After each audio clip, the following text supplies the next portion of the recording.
नमस्कार साथियों, स्वागत है आप सभी का विज्ञान गुरु के इस एपिसोड में। आज हम बात करने वाले हैं क्लास 10th का electricity chapter. One shot video, everything जो आप सोच सकते हैं 10th क्लास में आ सकता है बोर्ड्स के हिसाब से आपको यहाँ पे मिलेगा। रिवीजन मिलेगा, फुल कॉन्सेप्ट मिलेगा। अभी तक अगर चैनल को सब्सक्राइब नहीं किया तो जल्दी से सब्सक्राइब कर लो और बिना देर के चलिए शुरू करते हैं। So will start from this one. The first thing that we have to start is electricity. So electricity अगर बात करें तो होता क्या है electricity when we talk about, ये किस चीज़ से हम बात करें, what is electricity that we are talking about over here. Actually electricity या इलेक्ट्रिक करंट जो हम बात कर रहे हैं दैट मीन्स फ्लो, इसका मार्कर चेंज कर देते हैं, दैट मीन्स इसका कलर चेंज करते हैं इनफैक्ट ये जी। So it means flow of charge and specially we are talking about electrons. जब हम फ्लो ऑफ चार्ज बोलते हैं तो इलेक्ट्रॉन्स की बात करते हैं सबसे। अब यहाँ पे एक नई टर्म आपके लिए आई कि आप सोचेंगे सर ये चार्ज क्या चीज़ है, तो चलिए चार्ज के बारे में थोड़ा सा बात कर लेते हैं यहाँ पे। सो चार्ज देखिए दो तरह का होता है, ठीक है। एक इधर रहेगा आपका दिस वन और दूसरा रहेगा इधर, ठीक है। चार्ज होता है, एक होता है पॉजिटिव, ठीक है, और दूसरा होता है नेगेटिव। पॉजिटिव चार्ज होता है प्रोटॉन की वजह से, नेगेटिव चार्ज होता है इलेक्ट्रॉन की वजह से। चार्ज की एसआई यूनिट जिसमें इसको मेजर करते हैं वो होती है कूलॉम, ठीक है। सी से इसको रिप्रेजेंट करते हैं सिंबल। ये हल्का सा एक ना मैं आपको स्ट्रक्चर ऑफ एटम यहाँ पे बता दूं जो आप लोग 9th में ऑलरेडी पढ़ के आए हैं, मुझे पता है। मैं यहाँ पे बनाता हूँ। सपोज ये आपका एटम है जी, इसके अंदर एक आपका छोटा सा यहाँ पे एक न्यूक्लियस आपको मिलता है, ठीक है, पुट इट ओवर देयर, ठीक है। अच्छा, अब न्यूक्लियस के अंदर आपके होते हैं न्यूट्रॉन जिस पे चार्ज होता है जीरो, जिसको न्यूट्रल बोलते हैं। प्लस में यहाँ पे मिलता है आपको प्रोटॉन जिस पे चार्ज होता है पॉजिटिव, प्लस होता है, और इसको हम बोलते हैं ऑर्बिट या शेल, और इसमें चक्कर लगाता है हमारा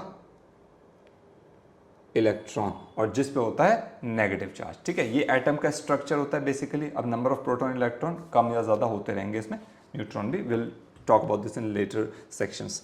अब यहाँ पे आते हैं तो देखिए प्रोटॉन है, ठीक है, उस पर पॉजिटिव चार्ज है, इसी की वजह से पूरा न्यूक्लियस भी पॉजिटिव चार्ज होता है क्योंकि इसके अंदर प्रोटॉन पॉजिटिव है, न्यूट्रॉन का चार्ज जीरो होता है। अब अगला क्वेश्चन है चार्ज ऑन वन प्रोटॉन।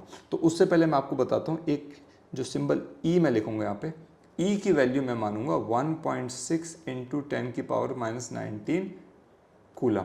ये ई की वैल्यू है, ठीक है। ई की वैल्यू मैं रिपीट कर रहा हूँ 1.6 इंटू 10 की पावर -19 कूलम। अब जब ये प्रोटॉन पे आएगा सो चार्ज ऑन वन प्रोटॉन अगर आप बात करेंगे दैट बिकम्स प्लस 1.6 इंटू 10 की पावर -19 कूलम, और जब बात आप करेंगे इलेक्ट्रॉन की सो दिस बिकम्स -1.6 इंटू 10 की पावर -19 कूलम।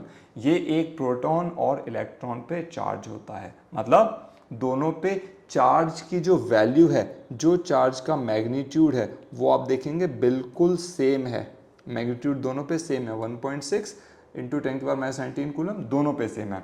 नेचर की बात करें तो यहाँ पे नेचर होगा पॉजिटिव, ये वाली बात, और यहाँ पे नेचर हो जाएगा नेगेटिव, ये हम बात कर रहे हैं, ध्यान रखना। सो प्लस माइनस जो साइन है ये बता रहे हैं उनका नेचर को, ये पॉजिटिव और ये नेगेटिव है। आई होप यहाँ पे आपको एक बेसिक सा स्ट्रक्चर चार्ज के बारे में समझ आएगा हम क्या बात करना चाह रहे हैं।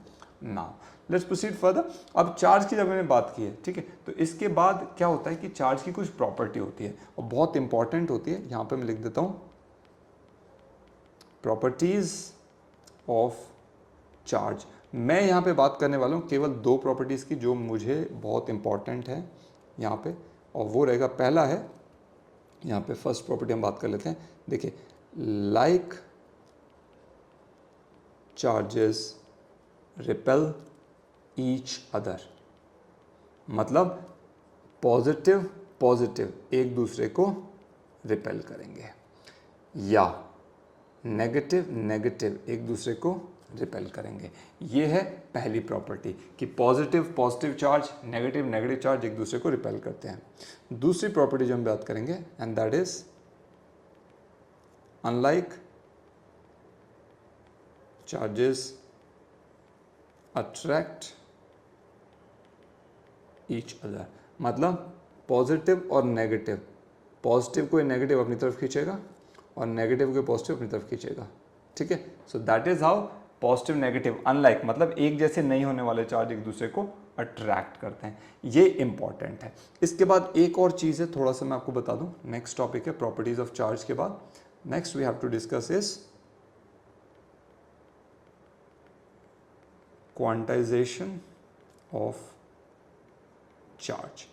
ये क्या कहता है कि यूनिवर्स में ना कोई भी जो ऑब्जेक्ट आप सोच सकते हैं, चाहे वो विजिबल हो चाहे इनविजिबल, जैसे कोई गैस हो, मॉलिक्यूल हो, कुछ भी हो, ठीक है, हर चीज़ एटम से बनी है, आप ये जानते हैं। अब कोई चीज़ अगर एटम से बनी है तो जाहिर सी बात है उसमें इलेक्ट्रॉन होंगे या प्रोटॉन होंगे। सो हर चीज़ के अंदर इलेक्ट्रॉन या प्रोटॉन होंगे। आप ये बोल रहे हैं, सपोज करो ये एक बॉक्स लिया हमने, ठीक है, इस बॉक्स के अंदर चार्ज कितना है अगर मुझे जानना है, लेट्स से मैं यहाँ पर रीड्रॉ करता हूँ, अगर हमें जानना है कि इस बॉक्स के अंदर चार्ज कितना है तो हमें क्या चाहिए, सपोज करो मैं बोलता हूँ इसमें 2 इलेक्ट्रॉन्स हैं, बस 2 इलेक्ट्रॉन, कुछ नहीं, हाइपोथेटिकल मान लिया, ठीक है, तो इस पे चार्ज कितना होगा 2 इंटू चार्ज ऑन 1 इलेक्ट्रॉन, ठीक है। अब आपको पता है 1 इलेक्ट्रॉन पे चार्ज कितना होता है, हम ये डिस्कस कर चुके हैं। यहाँ मैं लेज़र यूज़ कर लेता हूँ ज़रा आपको शो करने के लिए। 1 इलेक्ट्रॉन पे चार्ज कितना होता है -1.6 इंटू 10 की पावर -19 कूलम। ये 1 इलेक्ट्रॉन पे चार्ज है, तो 2 पे कितना होगा 2 इंटू दिस, तो ऑब्जेक्ट पे टोटल चार्ज कितना होगा 2 इंटू 1.6 इंटू 10 की पावर -19 कूलम नेगेटिव का, ये हो जाएगा 3.2 इंटू 10 की पावर -19 कूलम नेगेटिव। ये एक एग्जाम्पल मैंने लिया, ठीक है। तो इसमें हो क्या रहा है, टोटल चार्ज निकालना है, तो हम क्या करें, number of electron multiply by charge on 1 electron. अब 1 इलेक्ट्रॉन पे चार्ज ई होता है और प्रोटॉन पे भी ई होता है। जब प्रोटॉन होगा तो लगा देंगे प्लस, जब इलेक्ट्रॉन होगा तो लगा देंगे माइनस। ये क्या हो जाएगा टोटल चार्ज क्यू, ठीक है। सो यहाँ पर इसी चीज़ को जनरलाइज कर रहे हैं। लेट्स से क्यू मान लिया इन्होंने, total charge on an object, n मान लिया यहाँ पे नंबर ऑफ इलेक्ट्रॉन्स, या कई बारी अगर प्रोटॉन्स होंगे तो वो भी बात हो जाएगी, नंबर ऑफ प्रोटॉन्स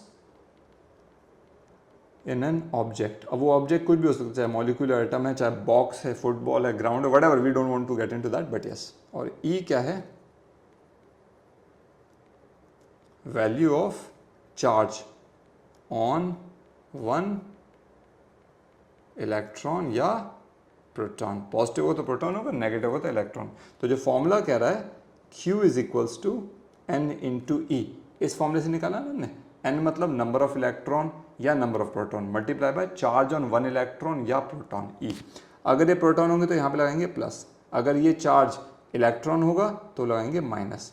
तो हमारे पास एक ये फॉर्मूला आ जाता है, that is Q is equals to plus minus n e का एक जनरल फॉर्मूला बन गया है, ठीक है। इसी को बोलते हैं क्वांटाइजेशन ऑफ चार्ज, मतलब चार्ज को फाइंड आउट करने का तरीका किसी भी ऑब्जेक्ट पे। अब इसमें क्वेश्चन आ सकता है कि आप ये बताइए 1 कूलम पे कितना चार्ज है, ठीक है। सो एक एग्जांपल देते हैं यहाँ पे, एक बहुत सिंपल सा क्वेश्चन है कि एग्जांपल है ये, या इसको ऐसे लिखते हैं, number of electrons in 1 coulomb of charge. ये अगर क्वेश्चन आता है तो देखिए यहाँ पे हमें गिवन क्या है, हमें चार्ज गिवन है 1 कूलम, ठीक है। पूछा क्या, नंबर ऑफ इलेक्ट्रॉन्स, ठीक है। तो आपको पता है Q is equals to n e, और नंबर ऑफ इलेक्ट्रॉन तो माइनस लगाएंगे, ठीक है, एन ई होता है। अच्छा अब देखिए, अब ये माइनस सिर्फ शो करने के लिए, न्यूमेरिकल्स में मैं इसको Q equals to n e ही यूज़ करूँगा। प्लस माइनस ये बता रहे कि ये प्रोटॉन है, पॉजिटिव है, या नेगेटिव का इलेक्ट्रॉन वाला है। तो यहाँ पे अच्छा ई की वैल्यू आपको पता है 1.6 इंटू 10 की पावर -19 कूलम, याद रखना ई की वैल्यू है ये। अब ये प्लस या माइनस हम कुछ नहीं लगा रहे हैं तो हमें नहीं पता है प्रोटॉन इलेक्ट्रॉन है, बट ई की वैल्यू है। अब ये फॉर्मूला आप यूज़ करेंगे Q is equals to n e वाला, it implies 1 is equals to n निकालना इंटू ई की वैल्यू 1.6 इंटू 10 की पावर -19, ठीक है। यहाँ से n की वैल्यू क्या हो जाएगी 1/1.6 इंटू 10 की पावर -19, ये क्या हो जाएगा 10/16 इंटू 10 की पावर 19, ऊपर जाकर के पावर नेगेटिव का पॉजिटिव हो जाएगा। डिनोमिनेटर और न्यूमरेटर में इंटरचेंज करते हैं तो पावर जो होती है वो प्लस माइनस इंटरचेंज हो जाते हैं। तो ये क्या हो जाएगा, इसको आप ऐसा कर सकते हैं 100 इंटू 10 की पावर 18 कर दूँ, ये बता रहा हूँ ताकि आप जो कैलकुलेशन फटाफट कर पाएँ, ठीक है। 10 की पावर 18 हो गया, एक 10 का जो 19 से एक 0 लगा दिया 100 पे, डिवाइडेड बाय 16। अब ये देखिए ये 4 से जाएगा, 4 4 से 16 और 4 25 से 100। अब 25 को 4 से आप इजीली डिवाइड सकते हो, ये हो जाएगा 4 6 24.10, 4 2 8, 205 इंटू 10 की पावर 18। तो 6.25 इंटू 10 की power 18 is the number of electron. इतने इलेक्ट्रॉन है उस ऑब्जेक्ट के अंदर जिसमें चार्ज 1 कूलम होगा, यानी कि 6.25 इंटू 10 की पावर 18 इलेक्ट्रॉन्स मिल करके कितना चार्ज बना रहे हैं, 1 कूलम ऑफ चार्ज बना रहे हैं। आई होप आपको इस एग्जांपल से हमारा क्वांटाइजेशन प्रिंसिपल वाला जो कॉन्सेप्ट है वो क्लियर हो गया होगा। अब बढ़ते हैं आगे। यहाँ से अगला टॉपिक जो आप पढ़ते हैं बहुत सिंपल सा है और बचपन से आप पढ़ते आ रहे हैं, एंड दैट इज एक होता है कंडक्टर। कंडक्टर मतलब जो इलेक्ट्रिसिटी को कंडक्ट करे, राइट। यहाँ पे लिख सकते हैं conductor is a substance which conducts electricity, ठीक है। अब इसमें इंपॉर्टेंट क्या है, उससे पहले एक और वर्ड यहाँ पे आप देखेंगे, इंसुलेटर। इंसुलेटर मतलब which substance which does not conduct electricity, मतलब जिसमें इलेक्ट्रिसिटी कंडक्ट नहीं होती। तो इसका कारण क्या होता है, ठीक है। ये कंडक्ट कर रहा है इलेक्ट्रिसिटी, मतलब करंट फ्लो कर रहा है मेनली आप मान के चलिए, या ये बात कर रहे हैं कि भाई ये कंडक्ट नहीं कर, इसमें करंट फ्लो नहीं कर पा रहा। इसका कारण क्या है, कॉज ऑफ कंडक्शन क्या होता है, नंबर ऑफ फ्री इलेक्ट्रॉन्स, ठीक है। तो इसमें क्या होता है, वी हैव फ्री इलेक्ट्रॉन्स, और इंसुलेटर में we do not have free electrons, ठीक है। तो हमारा कॉज क्या रहेगा, हमेशा याद रखिएगा, इलेक्ट्रिसिटी के कंडक्शन का कॉज होता है हमारा फ्री इलेक्ट्रॉन। जिसमें फ्री इलेक्ट्रॉन होंगे वहाँ पे इलेक्ट्रिसिटी का कंडक्शन होगा, जिसमें फ्री इलेक्ट्रॉन नहीं होंगे वहाँ पे कंडक्शन नहीं होगा। अब फ्री इलेक्ट्रॉन की अगर बात करें तो जो मैं आपको अभी एग्जांपल समझाया था, देखिए ये वाला स्ट्रक्चर, इसमें तो मान लीजिए सपोज करो यहाँ पे एक इलेक्ट्रॉन एक प्रोटॉन, सपोज यहाँ पे 10 प्रोटॉन है और यहाँ पे 10 इलेक्ट्रॉन्स थे। तो ये 10 प्रोटॉन इलेक्ट्रॉन एक दूसरे को अट्रैक्ट कर रहे हैं, बंधे हुए हैं। सपोज यहाँ पे और भी शेल होंगी, और भी ऑर्बिट्स होंगे, उनमें भी इलेक्ट्रॉन होंगे। तो इसमें कोई एक इलेक्ट्रॉन, मान लो एग्जांपल ले रहा हूँ खाली, एक इलेक्ट्रॉन बाहर था शेल में, सबसे बाहर वाले शेल में, और ये फ्री टू मूव है, मतलब ये ज़्यादा टाइटली बाउंड नहीं, ये स्ट्रक्चर पे ओवर लैटिस में मूव कर सकता है। मतलब इसको ये मान के जो साइट है, जो एरिया वहाँ पे मूव कर सकता है। फिलहाल ये लैटिस क्रिस्टल स्ट्रक्चर ये सब आप 11th में आगे डिटेल में पढ़ने वाले, बाकी क्लासेस में 11th 12th में। तो फिलहाल के लिए मतलब वो फ्री टू मूव, वो बाउंड नहीं है, इस न्यूक्लियस के साथ वो बंधा हुआ नहीं है, वो होता है फ्री इलेक्ट्रॉन, ठीक है। सो वही हम बात करें कि जिस सब्सटेंस में फ्री इलेक्ट्रॉन होंगे, मतलब इलेक्ट्रॉन मूव कर सकता है, वो कंडक्टर है। अच्छा, एक और चीज ध्यान रखना, इसका मतलब क्या होता है, इलेक्ट्रिसिटी अभी मैंने स्टार्टिंग में बताया था, मतलब क्या है, that is flow of electrons, है ना। तो देखिए यहीं से क्लियर हो जाती है आपकी बात कि भाई जिसके अंदर इलेक्ट्रॉन्स फ्लो कर पा रहे हैं, जिस मटेरियल के अंदर, सपोज वायर है कोई, जिस वायर में इलेक्ट्रॉन फ्लो कर पा रहे हैं, फ्लो कर रहे हैं मतलब मूव कर रहे हैं। मूव कौन करेगा, जो फ्री होगा, बंधा हुआ व्यक्ति तो मूव नहीं कर सकता। तो इलेक्ट्रॉन फ्री है, वो मूव कर पा रहा है, तो जिस कंडक्टर में इलेक्ट्रॉन्स मूव कर पा रहे हैं, मान यानी कि उस कंडक्टर में फ्री इलेक्ट्रॉन्स है, यानी कि उसी के अंदर इलेक्ट्रिसिटी फ्लो कर रही है, ठीक है।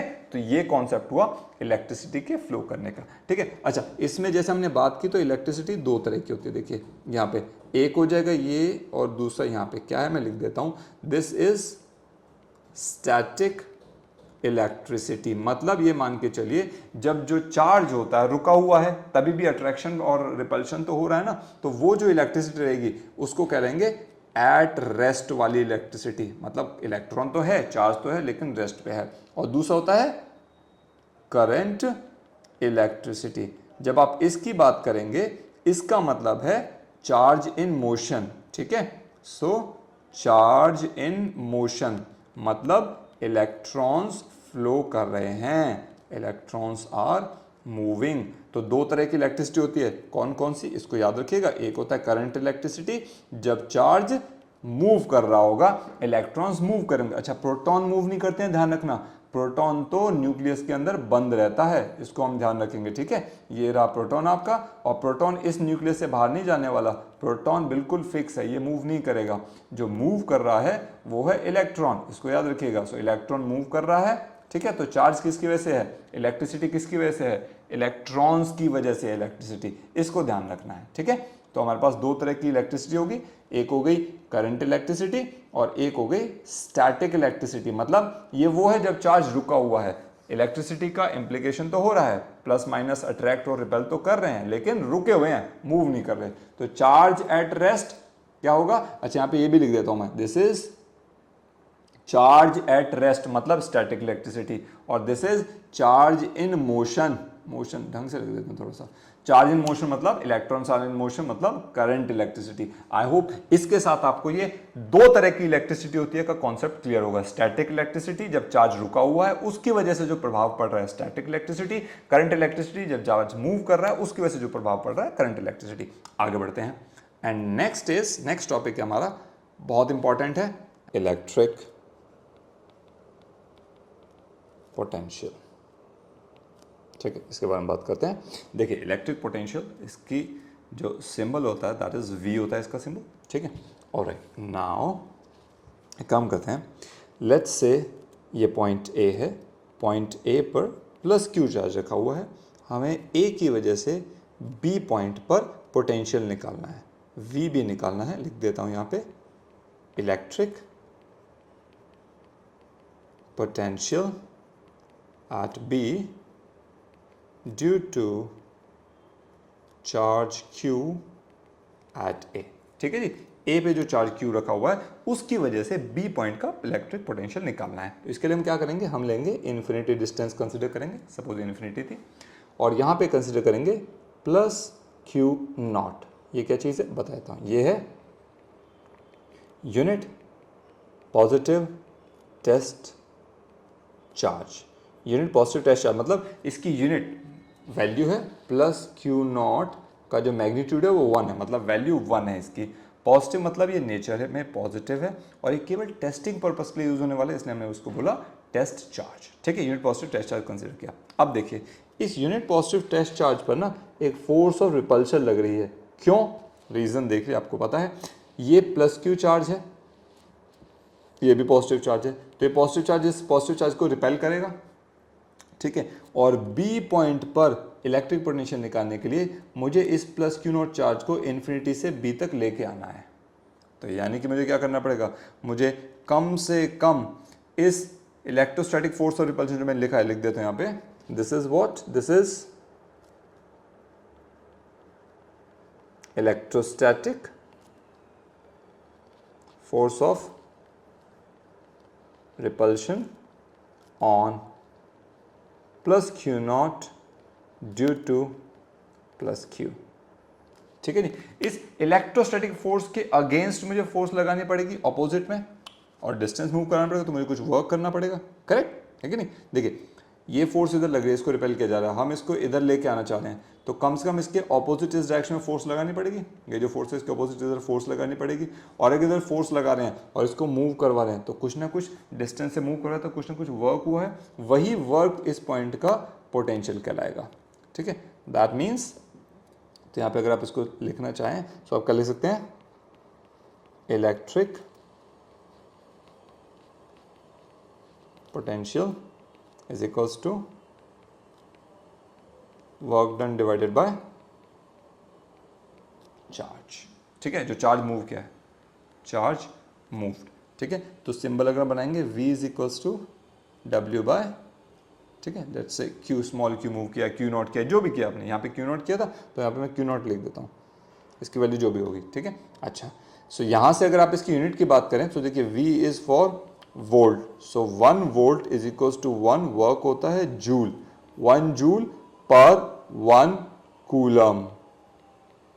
ठीक है, so 1 volt is equals to 1 joule divided by 1 coulomb. इसकी अगर आपसे डेफिनेशन पूछी जाए तो आप कैसे लिखेंगे, आप लिखेंगे 1 volt is defined as the amount of electric potential, 1 volt is defined as the amount of electric potential. ठीक है, कब होगा ये बताता हूं अभी। देखिए इलेक्ट्रिक पोटेंशियल कब, when 1 joule of work is done in moving a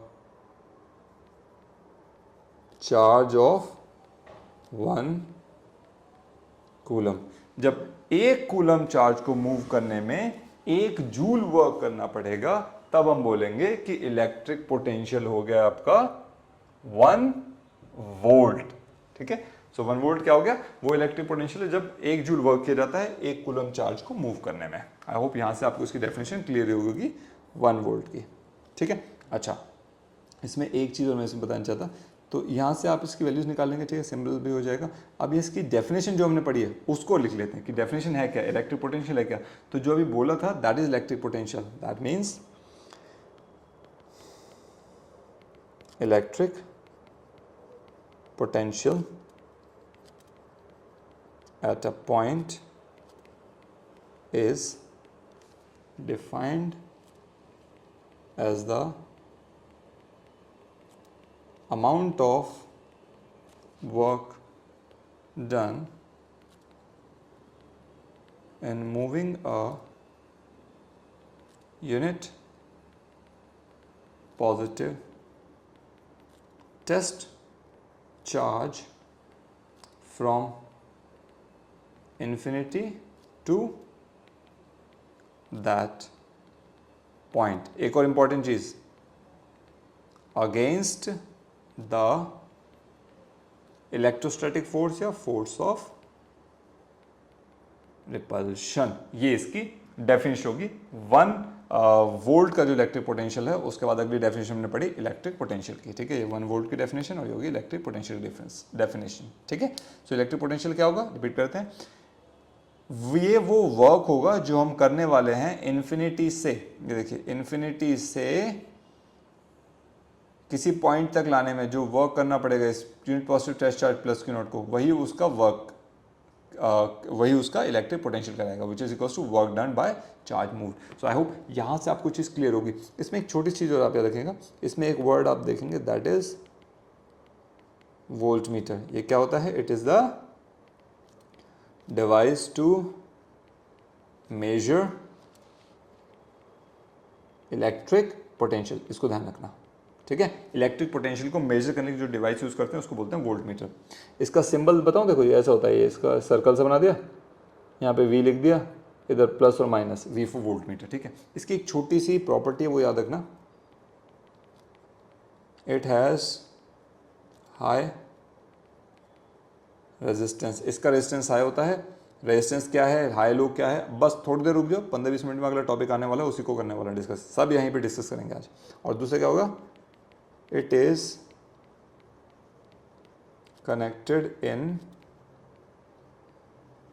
parallel in a circuit. किसी भी सर्किट है मतलब वायर्स और इंस्ट्रूमेंट के अरेंजमेंट में पैरेलल में होता है। जैसे सपोज करो ये एक रजिस्टर है, रजिस्टर क्या होता है आगे डिटेल में पढ़ेंगे, एक वायर है बस। ठीक है, इसके साथ हम इसको ऐसे कनेक्ट करेंगे प्लस माइनस, तो ये हो गया पैरेलल। पैरेलल मीन्स क्या होता है, ये देखो इसका लेफ्ट और इस रजिस्टर का लेफ्ट मिले यहाँ पे पॉइंट पे, और इसका राइट और रजिस्टर का राइट पे पॉइंट मिले यहाँ पे। ठीक है, बीच में कोई डिवाइस ना हो, डायरेक्टली मीट करेंगे तो हम इसको कहेंगे पैरेलल अरेंजमेंट। सीरीज पैरेलल क्या है, बहुत डिटेल में करने वाला है, थोड़ी देर रुक जाओ बस। ठीक है, सो ये हो गया वोल्ट मीटर। याद रखना इसका रेजिस्टेंस हाई होता है और ये पैरेलल में कनेक्ट होता है। So with this your electric voltage, electric potential या पोटेंशियल इज ओवर। ठीक है, इसी के साथ एक छोटा सा कॉन्सेप्ट होता है यहाँ पे, अगर आप बढ़ेंगे इलेक्ट्रिक पोटेंशियल डिफरेंस, वैसे तो नाम ही समझा देगा। इलेक्ट्रिक पोटेंशियल डिफरेंस मतलब difference between the electric potential of 2 points. तो ये मान लो लेट्स से ये ए पॉइंट है, ये बी पॉइंट है, ए का पोटेंशियल वी ए मान लिया, बी का पोटेंशियल वी बी मान लिया, और आप चार्ज को ए से बी तक लेके जा रहे हो, तो इलेक्ट्रिक पोटेंशियल डिफरेंस क्या हो जाएगा, अमाउंट ऑफ वर्क डन, यानी कि V A minus V B होगा, तो पोटेंशियली वी, ये क्या होगा, amount of work done in let's say q charge लेके जा रहे हैं, इन मूविंग द क्यू लो, खाली क्यू नॉट नहीं, in moving the charge from A to B. ठीक है, यही पोटेंशियल डिफरेंस होगा, पोटेंशियल का difference is potential difference. I hope आपको ये टॉपिक क्लियर होगा। कोई डाउट हो कमेंट में लिखना, कोई भी चीज़ नहीं समझ आएगी मैं उसके लिए फटाक से वीडियो बनाकर आपके साथ शेयर करूंगा। इसके क्वेश्चन सब आप कर सकते हैं, कोई भी बुक का कहीं से भी कोई भी क्वेश्चन आपको लग रहा हो जो डाउट है, थ्योरेटिकल है, न्यूमेरिकल है, असर्शन है, रीजन बेस्ड है, एमसीक्यू है, डोंट वरी अबाउट इट। ठीक है, I will work on to this. आप सिर्फ कमेंट में लिख दो ये क्वेश्चन मुझे समझ नहीं आया, कहीं से भी इस टॉपिक से रिलेटेड आप कमेंट में लिखिए, मैं आपको वीडियो बना के I definitely give the solution. आगे चलते हैं, अब next topic is very important which is electric current, इसका सिंबल होता है I, ठीक है। इसकी SI यूनिट होती है एम्पियर, रिप्रेजेंट करते हैं कैपिटल A से, ठीक है। तो इसको अज्यूम कर, देखो करंट क्या है, इसकी डेफिनेशन से पहले आप इसको समझिए। लेट्स से ये एक सिलेंड्रिकल वायर हमने बना दी, ठीक है। इसमें t सेकेंड्स के लिए सपोज कीजिए Q चार्ज फ्लो कर रहा है, Q चार्ज फ्लो कर रहा है इस वायर के अंदर कितने टाइम के लिए, t सेकेंड के लिए, ठीक है। तो यहाँ पे जो इलेक्ट्रिक करंट होता है, एक्चुअली इसकी डेफिनेशन है, it is the rate of flow of charge. Rate of flow of charge मतलब चार्ज को टाइम से डिवाइड कर रहे हैं यहाँ पे, ठीक है। So that means electric current is equals to charge divided by time. Electric current I, charge को Q से रिप्रेजेंट किया, टाइम को T से, I is equals to Q by T। और उसकी यूनिट की बात करें तो 1 ampere is equals to 1 coulomb upon 1 second. तो यहाँ से अगर 1 एम्पियर की मैं आपसे डेफिनेशन पूछूं तो आप क्या बोलेंगे, 1 ampere is defined as the value of current in a wire when 1 coulomb of charge flows through the wire conductor, कुछ भी लिख दो, in 1 सेकेंड। जब 1 सेकेंड में 1 कूलम चार्ज फ्लो कर जाएगा तो करंट कितना प्रोड्यूस हुआ, वहां पे करंट कितना फ्लो किया उस वायर में से, 1 एम्पियर, ठीक है। This is the definition of 1 ampere and rate of flow of charge is electric current, ये हम याद रखेंगे।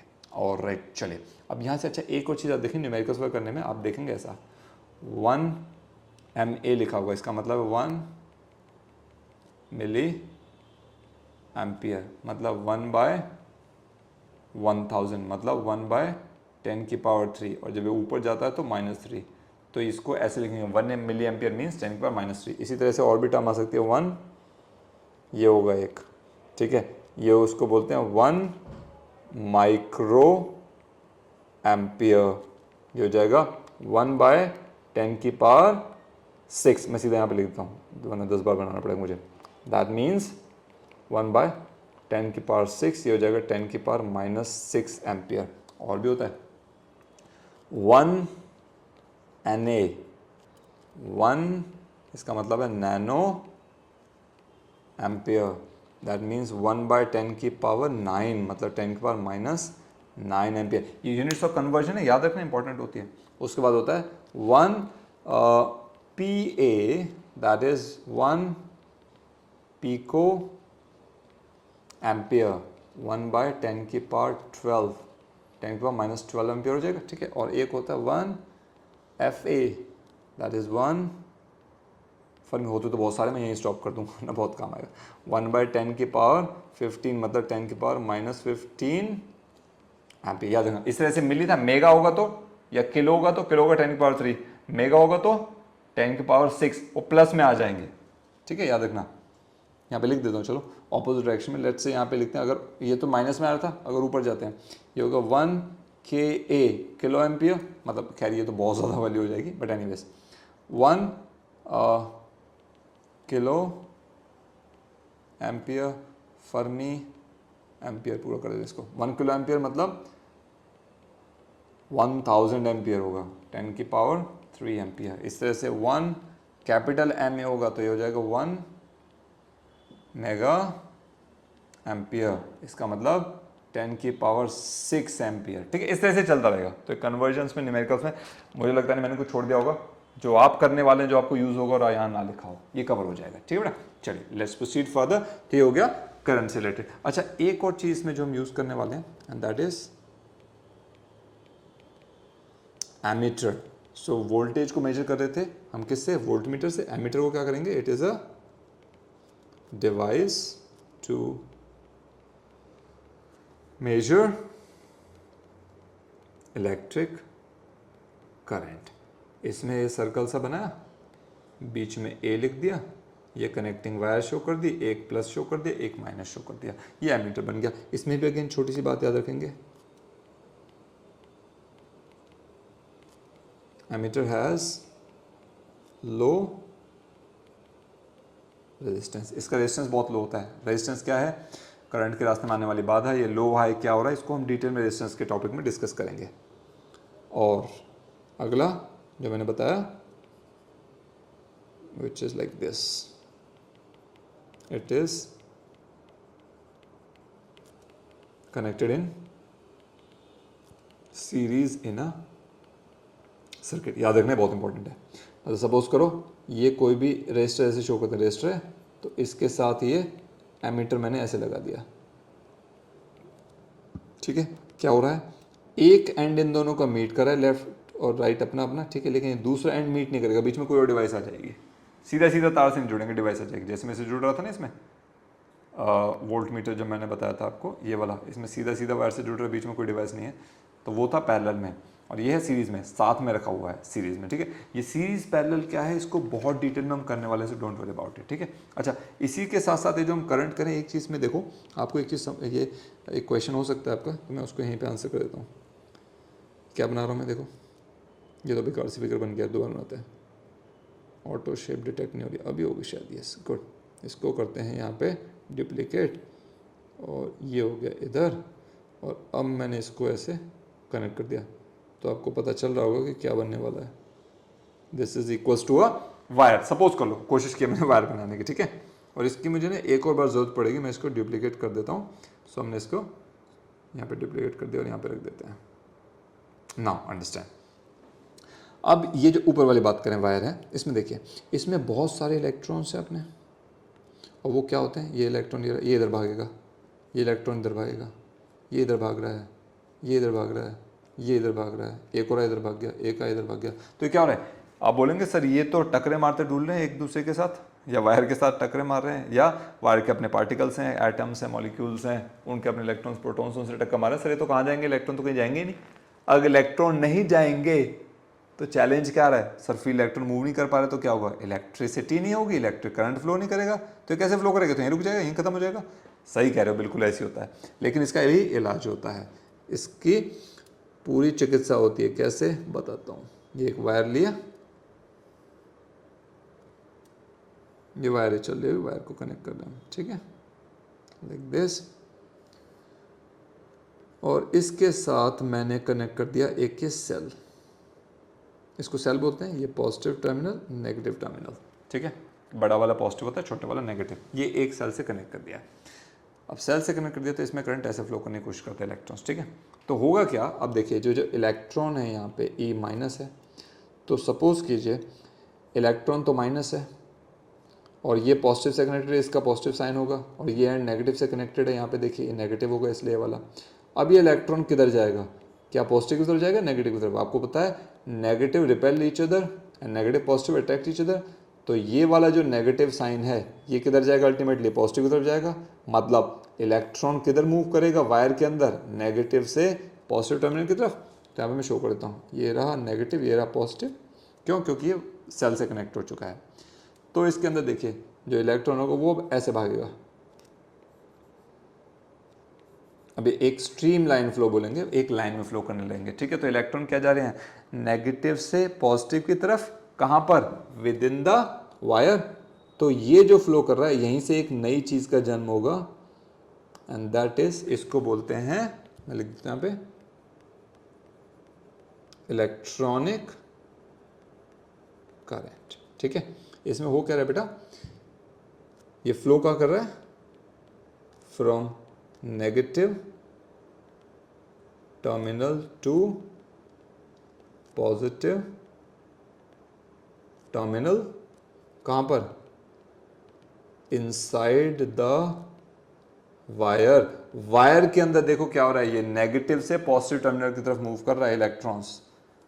जहां पे इलेक्ट्रॉन्स मूव कर रहे हैं नेगेटिव टू पॉजिटिव, उसी को करंट को हम क्या बोल रहे हैं, इलेक्ट्रॉनिक करंट। याद रखना, ये हुआ एक तरह का करंट। और एक्चुअल में हमने क्या शो करा हुआ, बाहर करंट का डायरेक्शन आई, ये क्या बाहर जा रहा है, ये क्या कर रहा है, पॉजिटिव टू नेगेटिव जा रहा है ना, देखो आपको दिख रहा है ना कि इस डायरेक्शन में जा रहा है, आप ये कहेंगे, है ना। इसी डायरेक्शन को बोलते हैं, करंट को बोलते हैं कन्वेंशनल करंट, वो क्या होता है, पॉजिटिव टू नेगेटिव, कहाँ पे, आउटसाइड द वायर, वायर के बाहर जो दिखाई देगा हमें पॉजिटिव टू नेगेटिव दिख रहा है, एक्चुअल में इलेक्ट्रॉन्स का मूव कर रहे हैं negative to positive within the wire. तो करंट होता है दो तरह का यहां से आपके हिसाब से, एक आप बोलेंगे सर कन्वेंशनल करंट है पॉजिटिव नेगेटिव, एक बोलेंगे इलेक्ट्रिक करंट है negative to positive within the wire. I hope ये करंट के दो प्रकार, two types of electricity, current electricity, ठीक है, और इलेक्ट्रॉन्स कैसे मूव कर रहे हैं ये आपको क्लियर हुआ होगा, नेगेटिव टू पॉजिटिव, ठीक है। इसी के साथ अब ये जो मैंने सिंबल बनाया, इस तरह के एक दो सिंबल और हैं, मतलब काफ़ी सारे, मैं आपको दो चार बनाता हूँ। लेट्स से देखो ये तो हो गया एक cell, positive terminal negative terminal, अगर एक के साथ ऐसे ज़्यादा बन जाए तो इसको बोलते हैं हम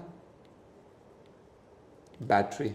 ये मैंने आपको बता दिया, इस तरह से बनाते हैं रेजिस्टेंस आर। अगर यही रेजिस्टेंस हो और उसके ऊपर ऐसे एरो बना हो, ओहो गड़बड़ हो गई, ऐसे एरो बना हो, ठीक है, या यही रेजिस्टेंस हो और उसके ऊपर ऐसे क्रॉस करके बना हो, ये दोनों कहलाते हैं वेरिएबल रेजिस्टर। मतलब वेरी कर सकता है, फिक्स नहीं है इसकी वैल्यू। मतलब अब ये जो वाला है आर वाला है ये फिक्स है, 10 ओम 20 ओम, ओम रेजिस्टेंस की यूनिट होती है, बता रहा हूँ अभी क्या होता है। तो ये तो फिक्स हो गया, लेकिन जो वेरिएबल है ये दो बनाए, इनका मतलब है रेजिस्टेंस की वैल्यू 10, 5, 15, 20 कुछ भी आप चेंज कर सकते हैं अपने हिसाब से, इसलिए वो वेरी करेगी, वेरिएबल बोलेंगे, ठीक है। उसके बाद एमीटर वोल्ट मीटर मैंने आपको शो कर दिया है। और क्या यूज़ करेंगे आप इसके अंदर, मेरे ख्याल से यस आप एक ये भी यूज़ करेंगे, एक और इम्पॉर्टेंट चीज़, यस ये जी, ये होता है गैल्वेनोमीटर। बहुत स्मॉल जो करंट्स होते हैं उनको यूज़ करते हैं, मेजर करने के लिए यूज़ करते हैं उनको, हम गैल्वेनोमीटर यूज़ किया जाता है, ठीक है। अच्छा, अगर ऐसे है तो ये ओपन की है, अगर ऐसे डॉट है तो ये क्लोज की है। कई बार की को कई बुक्स में ऐसे भी शो करेंगे, ओपन हो गया और ये टच हो गया तो ये क्लोज हो गया की, ठीक है। अलग अलग बुक्स में अलग अलग नॉमिनेशन के हिसाब से कर रखा है। सिंपल स्ट्रेट वायर है, कनेक्टिंग वायर है, ये ऐसे हो रहा है तो ये जॉइंट है, ये ऐसे जा रहा है और ये ऐसे करके टाप के चला गया ऊपर से, तो ये क्या हो गया, बिना टच किए क्रॉस करके वायर जा रही है, ठीक है। सो ये कुछ सिंबल्स हैं जो आप यूज़ करने वाले हैं। तो इसके बाद जो भी क्वेश्चन सिंबल्स होंगे और डाउट होंगे आप मुझसे पूछिएगा, ठीक है, और कमेंट्स में डालिएगा, मैं उसको ज़रूर आंसर करूँगा। करंट के क्वेश्चंस के बाद आगे बढ़ते हैं। अब मेरे ख्याल से आपको समझ आ गया होगा, क्वेश्चन से रिलेटेड डाउट्स भी इसमें काफ़ी कवर हो जाएंगे। अब अगला टॉपिक हम पढ़ने वाले हैं, दैट इज ओम्स लॉ ना। अब ये क्या है इसके बारे में बात करते हैं। देखिए सपोज करो वो वायर थी, उसी को पिक कर लेते हैं, कहाँ गया हमारे wire, that is our wire. तो यहाँ से गए, इसको कॉपी किया और इसको हम यहाँ पर ओम्स लॉ में पेस्ट कर देंगे। Let's put it over there. और यहाँ पे ना कुछ अलग चीज़ें चाहिए ना। अच्छा, इसमें ये जो एंड है ना, ये ब्लू वाला मैंने बताया, सर्कल वाला, सर्कल पार्ट होता है ना, ये ऐसे, इसको बोलते हैं हम क्रॉस सेक्शन। ये होता है क्रॉस सेक्शन। और ये वाला पार्ट है, इसको बोलते हैं कर्व्ड सरफेस। ये आप बचपन से ही मैथ्स में पढ़ते आ रहे होगे, ठीक है ना, 8, 9 में 10 में खूब पढ़ा हुआ आपने। क्रॉस सेक्शन सिलेंड्रिकल शेप है ना, तो क्रॉस सेक्शन और हो गया कर्व्ड सरफेस। अब सपोज करो इसमें आई करंट फ्लो कर रहा है और इसके जो एंड ए और बी है, तो ए का पोटेंशियल वी ए होगा, बी का वी बी होगा, तो इनका पोटेंशियल वी क्या हो जाएगा, V A minus V B, assume कर लो, ठीक है। अगर ये है तो इसका मतलब क्या है, जो ओम्स लॉ उन्होंने कहा, जो करंट फ्लो कर रहा है ना, ये डिपेंड करेगा इन वायर के एंड्स के पोटेंशियल के डिफरेंस के ऊपर। मतलब जितना ज़्यादा पोटेंशियल का डिफरेंस होगा उतना ज़्यादा करंट फ्लो करेगा। अब इसमें एक चीज़ समझिए, करंट या जिसे आप बोलेंगे चार्ज, ठीक है, always flows from higher potential to lower potential, याद रखिएगा। मतलब हाई से लो पोटेंशियल की तरफ क्या होगा बेटा, ये हमेशा फ्लो करेगा चार्ज, यानी कि करंट भी, ठीक है। तो जितना ज़्यादा डिफरेंस, सपोज करो बहुत ज़्यादा डिफरेंस है, वी ए का पोटेंशियल बहुत ज़्यादा है, बी का पोटेंशियल बहुत कम है, तो क्या होगा, बहुत ज़्यादा चार्ज ए से बी की तरफ फ्लो करेगा, बहुत ज़्यादा चार्ज फ्लो करेगा मतलब करंट बहुत ज़्यादा फ्लो करेगा, करंट ज़्यादा फ्लो करेगा तो मतलब पोटेंशियल का डिफरेंस ज़्यादा है, यही तो हम बात कर रहे थे, यही तो ओम्स लॉ है। अगर करंट ज़्यादा फ्लो कर रहा है मतलब पोटेंशियल का डिफरेंस ज़्यादा है, या इसको ऐसे उल्टा भी बोला जाता है वी प्रोपोर्शनल टू आई, कि भाई अभी जैसे मैंने बताया कि अगर पोटेंशियल का डिफरेंस बहुत ज़्यादा है, ए का जो चार्ज है बहुत ज़्यादा है तो ए का पोटेंशियल बहुत ज़्यादा होगा, बी का जो चार्ज है वो कम है तो बी का पोटेंशियल बहुत कम होगा, तो potential difference V A minus V B बहुत ज़्यादा हो जाएगा ना, ए बहुत ज़्यादा है वी ए और वी बी बहुत कम है, तो V A minus V B क्या हो जाएगा, बहुत ज़्यादा वैल्यू हो जाएगी, इसी को हम बोलेंगे पोटेंशियल का डिफरेंस आ गया, ठीक है।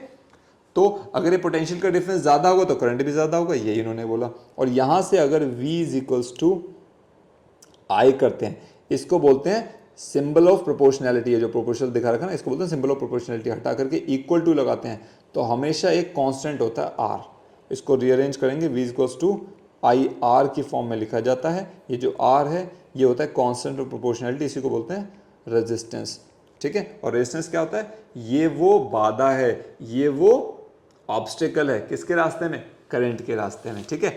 जबकि करंट फ्लो करता है, मैंने बताया था वो इलेक्ट्रॉन से टकराएगा, वायर के अलग अलग पार्टिकल्स होंगे उनसे टकराएगा, अंदर एटम्स मॉलिक्यूल्स बहुत सारी चीज़ें होंगी, प्रोटॉन्स होंगे उनसे भी टकराएगा, फर्दर इलेक्ट्रॉन्स आपस में भी टकराएंगे, तो ये मतलब करंट को रोकने वाली जो चीज़ होती है उसको बोलते हैं रेजिस्टेंस, ठीक है। तो यहाँ से अब आप एक इसकी डेफिनेशन बता सकते हो ओम्स लॉ की।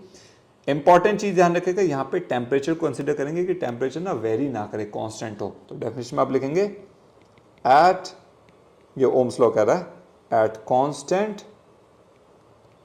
टेम्परेचर, टेम्परेचर को कांस्टेंट रखना है क्योंकि टेम्परेचर चेंज हुआ तो रेजिस्टेंस की वैल्यू चेंज हो जाएगी, आगे पढ़ेंगे हम, ठीक है। एट कांस्टेंट टेम्परेचर, ठीक है, ये ओम्स लॉ पूछ रहे हैं, मतलब बता रहे हैं according to Ohm's law at constant temperature electric current flowing in a wire is directly proportional to the electric potential difference across the ends of the wire, ठीक है। तो वायर के जो एंड्स हैं, ठीक है, उनका जो पोटेंशियल डिफरेंस आने वाला है उस पर डिपेंड करेगा इलेक्ट्रिक करंट जब टेम्परेचर कांस्टेंट होगा। तो कांस्टेंट टेम्परेचर पे किसी वायर में कितना करंट फ्लो करेगा ये डिपेंड करेगा कि उस वायर के एंड का पोटेंशियल डिफरेंस कितना है। ये सिंपल सा ओम्स लॉ है। आई होप आपको यहाँ से समझ आ गया होगा। अगर आ गया तो यहाँ से रेजिस्टेंस की वैल्यू जो हम निकालते हैं उस पर थोड़ा सा डिस्कशन कर लेते हैं। So R is equals to क्या हो जाएगा, V by I, correct. Resistance क्या हो जाएगा, पोटेंशियल अपॉन करंट, ये जाएगा इलेक्ट्रिक पोटेंशियल या पोटेंशियल, एक ही बात है, पोटेंशियल अपॉन इलेक्ट्रिक करंट, ठीक है। अब देखिए इसकी यूनिट होती है ओम, सिंबल होता है ऐसा ओम, रेजिस्टेंस। सो 1 ओम क्या हो जाएगा, 1 वोल्ट, V बाय 1 करंट की क्या होती है, एम्पियर A, ठीक है। सो अब आपसे अगर पूछा जाए डिफाइन 1 ओम तो आप क्या बोलेंगे, 1 ohm is the resistance of a wire in which 1 ampere of current flows and it has a potential difference of 1 volt। ये याद रखना, ठीक है। ये हो गई 1 ओम की डेफिनेशन। आई होप अब ये चीज़ आपको क्लियर हो गई, ठीक है। अब इसके ऊपर बहुत सारे न्यूमेरिकल्स होंगे, you have to work on to all those numericals, और कुछ भी ना समझ आए आप मुझे कमेंट्स में पूछ सकते हैं। इसका एक ग्राफ भी होता है, ग्राफ का न्यूमेरिकल तो मुश्किल आएगा, आ भी जाए, yes you should be able to do that. कोई डाउट है you can ask me. Suppose करो ये मैंने एक्स और वाई एक्सिस ले लिया, ठीक है। एक्स एक्सिस के अलॉन्ग लिया मैंने पोटेंशियल वी और वाई एक्सिस के अलॉन्ग लिया मैंने करंट आई, ठीक है। तो इसका जो ग्राफ होगा ना ओम्स लॉ का, वैसे स्ट्रेट लाइन होगा, ठीक है। स्ट्रेट लाइन मतलब ये एंगल और ये एंगल इक्वल होगा। इसका मतलब क्या है, आई और वी एक दूसरे पे डिपेंड कर रहे हैं। करंट की वैल्यू बढ़ेगी तो, ये समझाता हूँ, करंट की वैल्यू बढ़ेगी तो पोटेंशियल भी बढ़ेगा। सपोज यहाँ पे करंट की वैल्यू बढ़ी तो पोटेंशियल भी बढ़ गया। सपोज ग्राफ पॉइंट ये है तो दोनों को परपेंडिकुलर ड्रॉप करो, तो करंट की वैल्यू होगी अब इतनी इस पॉइंट पे, तो पोटेंशियल की वैल्यू भी बढ़ गई। अब सपोज करो ये पॉइंट ले रहे हैं तो इससे परपेंडिकुलर ड्रॉप करो, अब करंट की वैल्यू इतनी हुई तो पोटेंशियल की वैल्यू भी बढ़ गई ना। तो देखो करंट बढ़ रहा है, पोटेंशियल बढ़ रहा है, इस तरह से ग्राफ को इंटरप्रेट करते हैं, पढ़ते हैं। कोई डाउट हो इसमें भी, यू कैन आस्क मी। ठीक है, सो ये था आपका इलेक्ट्रिक रेजिस्टेंस की हमने बात कर ली, और मैंने आपको बताया जो टेम्परेचर वाली बात बताई थी, है ना, क्या बताया था कि जो टेम्परेचर होता है वो बढ़ेगा तो रेजिस्टेंस की वैल्यू चेंज हो जाएगी, है ना। कुछ चीज़ें होते हैं तो हम वहाँ से ही इस पर डिसाइड करने वाले हैं कि ये जो वैल्यू है रेजिस्टेंस की, भाई ये किन किन चीज़ों पे डिपेंड करती है ना, क्या फ़र्क पड़ेगा। अब समझाते हैं कैसे। अच्छा, उससे पहले ये जो रेजिस्टेंस है ना, अगर रेजिस्टेंस ज़्यादा है, ठीक है, तो वो कंडक्टर कैसा हो, गुड या बैड, क्या लगता है आपको। रेजिस्टेंस ज़्यादा मतलब, चलो यहाँ पे मैं लिख ही देता हूँ,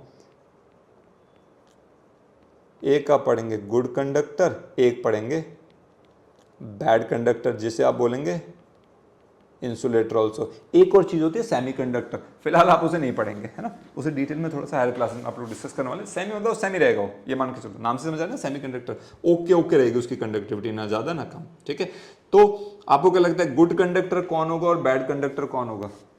देखिए, गुड कंडक्टर जिसका रेजिस्टेंस हो लो, मतलब जो करंट के रास्ते में कम बाधा पैदा करे, सारा करंट फ्लो कर जाए, गुड कंडक्टर। बैड कंडक्टर जिसका रेजिस्टेंस हो हाई, मतलब करंट को रोके, वो बैड कंडक्टर हो गया, इंसुलेटर उसको बोलेंगे। ठीक है, इसलिए देखिए जो कॉपर होता है, ठीक है, सिल्वर होता है, एल्यूमिनियम होता है, इनकी कंडक्टिविटी बहुत बड़ी होती है, गोल्ड भी होता है, बहुत बढ़िया होती है, इसीलिए इनकी वायर बनती हैं। लेकिन हम क्या गोल्ड और सिल्वर की वायर यूज़ कर सकते हैं, नहीं, बहुत कॉस्टली है, उसको यूज़ नहीं कर सकते। इसलिए हमारी जो वायर्स होती हैं, आप देखो कॉपर और एल्यूमिनियम की होती हैं, क्योंकि वो क्या करती हैं, वो इनको करंट को पास करने देती हैं। ठीक है, तो उसको हमने क्या बोला, गुड कंडक्टर बोला। इस तरह से कई बार क्या होता है, और अगर करंट को रोका जाएगा ना, बहुत ज़्यादा रोका जाएगा, तो करंट हीट प्रोड्यूस करता है, रेजिस्टेंस ज़्यादा होगा, रुकावट ज़्यादा आएगी तो हीट प्रोड्यूस होगा, हम आगे पढ़ेंगे। ठीक है, तो जब उनको हीट प्रोड्यूस किया जाता है तो ऐसी चीज़ जिसमें हीट ज़्यादा चाहिए, वहाँ पे ऐसी मटेरियल लगाया जाता है जो कि क्या करे, करंट को रोके, ताकि वो हीट हो जाए मटेरियल। ठीक है, और हमारा जो पर्पस सॉल्व हो जाए। फॉर एग्जांपल सबसे बड़ी होता है आयरन, प्रेस होती है ना, प्रेस करते हैं कपड़ों पे, है ना, आयरन होता है, इलेक्ट्रिक आयरन। सो उसका जो एलिमेंट होता है ना, उसके अंदर इलेक्ट्रिक आयरन के अंदर जो एलिमेंट होता है, that is made up of nichrome. So nichrome जो सब्सटेंस होता है ना, इसका रेजिस्टेंस बहुत हाई होता है। ठीक है, बहुत ज़्यादा हाई होता है। तो वो क्या करता है, जब इसमें करंट फ्लो करता है तो उसको रोकता है, करंट को रोकता है नाइक्रोम एलिमेंट, तो क्या करेगा, इसके अंदर हीट प्रोड्यूस होगी, और हमें हीट ही तो चाहिए कपड़ों को प्रेस करने के लिए, आयरन करने के लिए, है ना। So that's what we want over that. So इसलिए कई बार बोला जाता है कि जो हीटिंग एलिमेंट होता है किसका, इलेक्ट्रिक आयरन को, किससे बनता है, वो बनता है नाइक्रोम से। ये क्वेश्चन का आंसर हो गया लो सीधा सीधा। ठीक है, heating elements of electric iron is made up of what, iron. Why? Because it has high resistance, when current flows through it, it stops the current, yeah, it tries to stop the current, because of which lot of heat is produced, and then we are able to iron the clothes. ठीक है जी, done. तो यहीं से अगर हम बात करने आगे, नेक्स्ट टॉपिक आपका यहाँ पे मैं बात करूँ, so that is factors affecting resistance of a wire. ये कौन कौन से फैक्टर होते हैं जो किसी भी वायर के रेजिस्टेंस को इफेक्ट करते हैं, तो देखिए समझते हैं। जो किसी भी वायर का रेजिस्टेंस है ना, वो चार चीजों पर डिपेंड करता है। पहला क्या है, लेंथ ऑफ द कंडक्टर। मैं यहाँ पे कंडक्टर दोबारा ड्रॉ कर देता हूँ, आगे याद है ना, ये बनाया था अभी, याद आ गया ना। अच्छा, लेट्स से ये लेंथ L है, और ये मैं आगे जो यूज़ करने वाला हूँ एरिया ऑफ क्रॉस सेक्शन, इसको बोलता हूँ A। ठीक है, तो रेजिस्टेंस डिपेंड करता है लेंथ पे डायरेक्टली। जितनी ज़्यादा लंबी वायर उतनी ज़्यादा रेजिस्टेंस। जाहिर सी बात है, जितनी ज़्यादा वायर लंबी होगी उतना ज़्यादा इलेक्ट्रॉन को ट्रैवल करना पड़ेगा, उतनी ज़्यादा टक्करें लगेंगी इसकी, उतना ज़्यादा कोलिजन होगा, और उतना ज़्यादा रेजिस्टेंस मिलेगा। ठीक है, दूसरा फैक्टर है जिस पे डिपेंड करता है, that is area of cross section A, और डिपेंड कैसे करता है, inversely proportional to area of cross section. यहाँ पे उल्टा होता है, अगर एरिया ऑफ क्रॉस सेक्शन ज्यादा होगा, वायर मोटी हो जाएगी, ठीक है, तो क्या होगा, इलेक्ट्रॉन को मूव करने के लिए स्पेस थोड़ी ज्यादा मिल सकती है, ठीक है। इसीलिए अगर एरिया बढ़ेगा तो रेजिस्टेंस कम, इलेक्ट्रॉन ज्यादा मूव कर पा रहा है आसानी से, टक्कर कम लग रही है, रेजिस्टेंस कम हो रहा है, कोलिजन कम हो रहा है। तो अगर एरिया बढ़ेगा तो रेजिस्टेंस घटेगा। सो इसलिए हमने क्या बोला, it is inversely proportional to the area of cross section, बोलते हैं क्रॉस सेक्शन, ये वाला cross section of the wire, ठीक है। अच्छा, तीसरा होता है, it depends on the material of wire. अब हर मटेरियल का अलग अलग रेजिस्टेंस होता है, गोल्ड का अलग होगा, कॉपर का अलग होगा, एल्यूमिनियम का अलग होगा, सिल्वर का अलग होगा, प्लास्टिक का अलग होगा, वुड का अलग होगा, इंसुलेटर का बिल्कुल अलग होगा, इनफाइनाइट रेजिस्टेंस होगा उसका मटेरियल भी अलग होगा, ठीक है। तो हर मटेरियल पे डिपेंड करता है। और चौथा एक और फैक्टर है जो है टेम्परेचर।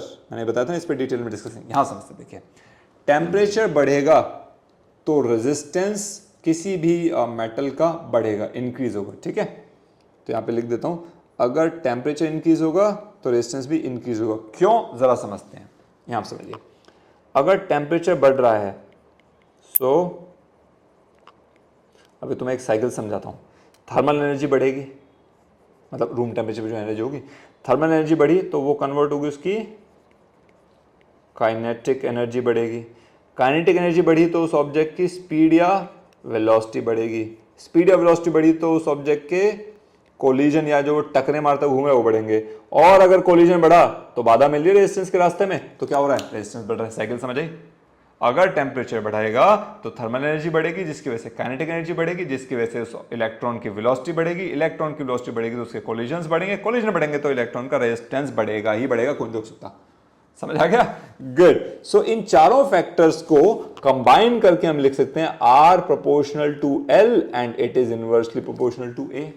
एक फॉर्मूला निकालने वाले हैं, ठीक है। सो यहां से R इक्वल्स टू, जब भी प्रोपोर्शनैलिटी का सिंबल हट करके इक्वल टू आता है तो एक कांस्टेंट ऑफ प्रोपोर्शनैलिटी आता है, यहां पे आता है ये इस तरह का, ठीक है, डिवाइडेड बाय A। ये जो है इसको बोलते हैं रो, रोने वाला रो नहीं, रो, RHO, ठीक है, ग्रीक सिंबल्स होते हैं उनमें से एक है शायद ये, ठीक है। इसी को बोलते हैं हम रेजिस्टिविटी या इकोनॉमिक्स का, याद रखना, this is known as specific resistance of a wire, ठीक है।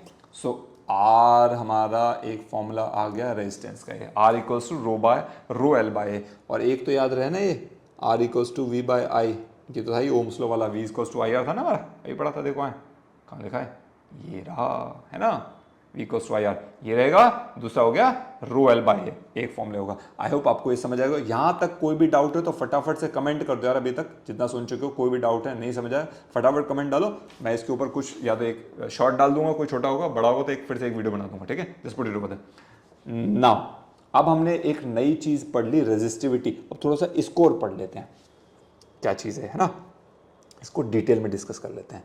तो नेक्स्ट इज रेजिस्टिविटी, या मैंने क्या बोला, इसको बोलेंगे स्पेसिफिक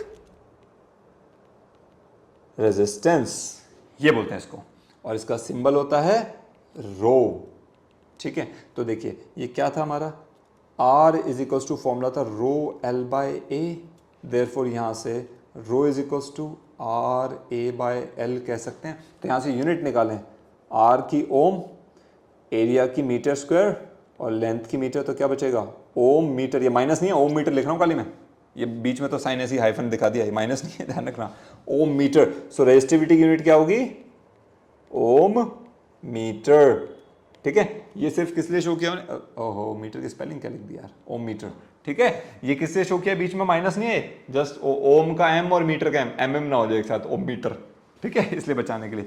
सो ये क्या हो गया, रेजिस्टिविटी की यूनिट होती है ओम मीटर, ठीक है। यहां तक आपको क्लियर हो गया। तो अब आगे समझते हैं, ये भी कुछ चीज़ों पे डिपेंड करती है, ठीक है, ये भी कुछ चीज़ों पे डिपेंड करती है। पहला है, ये डिपेंड करती है किस पे, लेंथ ऑफ द कंडक्टर, है ना। Good morning, it does not depend on length of the conductor, दूसरा डिपेंड करती है एरिया पे, है ना। Good, it on area, does not depend on area, ध्यान रखना। गुड मॉर्निंग, तो ये ध्यान रखना, किसी भी कंडक्टर की लेंथ इंक्रीज और डिक्रीज हो, ट्वाइस हो, थ्राइस हो, हाफ हो जाए, फर्क नहीं पड़ेगा। एरिया बढ़ जाए, घट जाए, कुछ भी हो जाए, फर्क नहीं पड़ेगा। न्यूमेरिकल में आएगा, आपको कंफ्यूज करने के लिए बिल्कुल नहीं करना। लेंथ और एरिया में चेंज होगा, रेजिस्टेंस पे चेंज होगा, रेजिस्टिविटी पे जीरो फर्क, स्पेसिफिक रेजिस्टेंस पे जीरो फर्क। उसका डिपेंड करेगा किस पे? एक तो डिपेंड करता है नेचर ऑफ मटेरियल पे डिपेंड करेगा, यस, और ये डिपेंड करता है टेम्परेचर। अगर मटेरियल चेंज होगा, टेम्परेचर चेंज होगा, तो ये जरूर चेंज होगा। इसके अलावा वायर मोटी हो जाए, पतली हो जाए, इसका कोई भी फर्क नहीं पड़ने वाला। ठीक है, क्लियर? अच्छा, अगेन जैसे कुछ मटेरियल्स हमने बात की थी, कॉपर, एल्यूमिनियम, इन सब की रेजिस्टेंस लो होता है, तो इन सब की रेजिस्टिविटी भी लो होती है, ध्यान रखें। ठीक है, अच्छा, एलॉयज होते हैं ना, जो मेटल्स को मिला करके, मतलब एक से अधिक धातुओं को मिश्रण बन जाते हैं, मिश्रित धातु जिसे बोलते हैं, एलॉयज होते हैं, उनकी जो रेजिस्टिविटी होती है ना, वो ज़्यादा होती है मेटल्स से। ठीक है, याद रखना, alloys have high resistivity than constituent metals. ठीक है, ये याद रखना, मतलब जो एलॉयज होते हैं उनकी रेजिस्टिविटी थोड़ी ज़्यादा होती है एक मेटल्स के बजाय। ठीक है, इसलिए हमने बात की थी ना, उनका रेजिस्टेंस भी ज़्यादा होता है। इसलिए मैंने बताया था कि इलेक्ट्रिक आयरन का हीटिंग एलिमेंट किससे बना होता है? किससे बना होता है? एलॉय नाइक्रोम से, क्योंकि उसका रेजिस्टेंस बहुत ज़्यादा हाई होता है। उस पर फ़र्क ही नहीं पड़ता है जी कि आप करंट कितना फ्लो करा दो, वो ज़्यादा से ज़्यादा करंट फ्लो करेगा, ज़्यादा से ज़्यादा हीट प्रोड्यूस करेगा, रेजिस्टेंस ज़्यादा है क्योंकि, और हीट प्रोड्यूस होगा तो हमारा जो पर्पस है, क्या पर्पस है? कपड़ों को प्रेस करने का, आयरन करने का, वो सॉल्व हो जाएगा। ठीक है, और दूसरा नाइक्रोम का बनाने का ना एक और मोटिव होता है, वो ऑक्सीडेशन में जल्दी से जलता नहीं है। ठीक है, टेम्परेचर बहुत ज़्यादा हो जाएगा, जल जाएगा ना। ठीक है, सो यहाँ पे हम लिखेंगे it has slow oxidation, in fact very slow, उसका ऑक्सीडेशन बहुत स्लो होता है। ठीक है, तो वो बर्न नहीं होगा जल्दी से, राइट? मतलब ये ना के बराबर लिख दूँ, इससे ज़्यादा बेटर है, नो ऑक्सीडेशन ये बेटर है ज़्यादा। ठीक है, विद टाइम यस समटाइम्स टक्कर, बट यस फिलहाल आप लिखते हैं it has got zero oxidation, ना लिखो, स्लो से ज़्यादा बेटर है। ठीक है, ठीक है, इसीलिए हम उसको किसका बनाते हैं? नाइक्रोम का बनाते हैं। टेम्परेचर बढ़ेगा, रेजिस्टिविटी बढ़ेगी, फटाफट से गर्म होंगी प्रेस, ठीक है, और कपड़े प्रेस हो जाएंगे, और दूसरा वो एलिमेंट खराब भी नहीं होगी जल्दी से। सो दिस इज द फैक्ट। अच्छा, किसके क्वेश्चंस वगैरह में कोई डाउट आएगा आप पूछिए, इसमें मेरे ख्याल से आएगा डाउट, है ना, क्योंकि जहाँ पे भी आएगा ना रेजिस्टेंस का वैल्यू बताओ कब, जब लेंथ डबल हो गई, एरिया ऑफ हो गया, तो वहाँ पे कई बार डाउट आता है बच्चों को। तो मैं वेट कर रहा हूँ आपके क्वेश्चन का, डालना क्वेश्चन पूरा लिख देना, कहीं से भी हो, don't worry about it, just put it over there and yes ASAP I try to make a video and clear that doubt for you. आगे चलते हैं, दीर्घ प्रतीक्षित, जिसकी मैं प्रतीक्षा कर रहा था काफी देर से, आप भी कर रहे होंगे, है ना, क्या? Combination of resistors, combination of resistors, ये इंपॉर्टेंट है जी, जो मैं आपको बताता हूँ ना, सीरीज क्या पैरेलल का। यहाँ पे चलिए इसको एक डायग्राम बना दें सुंदर सा, ये लो जी, ये कॉम्बिनेशन यहाँ से शुरू करेंगे हम, will start over here like this. इसको मैंने दो पार्ट में डिवाइड कर देना है जी, ये ऐसे डिवाइड करेंगे हम इसको यहाँ पे, और पेज का ना सेंटर ले लें, थोड़ी स्पेस चाहिए अपने को, ये समवेयर हो गया, यस। एक होता है ये वाला कॉम्बिनेशन और दूसरा होता है ये वाला। बोलोगे सर क्या ये वाला तो कुछ लिखा ही नहीं अभी लिख रहा हूँ, डायग्राम बना दो। इस डायग्राम से क्या होता है ना, चीज़ें थोड़ी सी रिटेंशन पार इजी हो जाती है। देखो ये क्या हो रहा है, ऑटो शेप नहीं ले रहा है, क्या होगा इसको? Yes, thank you so much, सुन लिया इसने बात। ठीक है, नाउ एक होता है, यहाँ पे लिखेंगे हम सीरीज कॉम्बिनेशन, दूसरा होगा पैरेलल कॉम्बिनेशन। ठीक है, अब सीरीज के लिए मैं फटाफट डायग्राम से समझा। देखिए सीरीज कॉम्बिनेशन मतलब क्या होगा, थोड़ा सा मैं आउट ऑफ शेप जाऊंगा डायग्राम बनाने के लिए। नाउ मैंने ये दो रजिस्टर लिए और उनको ऐसे कनेक्ट कर दिया, ठीक है, और यहाँ पे हमने उनके साथ लगा दिया एक सेल। अब आपको पता है पॉजिटिव बड़ा वाला टर्मिनल, नेगेटिव छोटा वाला टर्मिनल, ये लगा दिया सेल, ठीक है। और सपोज करो सेल का पोटेंशियल डिफरेंस था V और एक का रेजिस्टेंस R1 था, दूसरे का रेजिस्टेंस R2। तो देखिए ये यहाँ से करंट I फ्लो कर रहा है, ज्यूम कर लीजिए इसके अंदर, ये जो मैं बोल रहा हूँ सब लिखना है, ठीक है। Let I be the current flowing in this circuit. So यहाँ पे करंट आ जाएगा और यहाँ पे पहुँचने के बाद देखिए ये करंट R1 में जाएगा, उसके बाद कहीं डिवाइड नहीं होगा, सीधा पास करेगा R2 से, यहाँ से बाहर निकलेगा और वापस करंट आई आ जाएगा। ठीक है, तो हो क्या रहा है, सीरीज में क्या हो रहा है, सेम करंट फ्लो कर रहा है।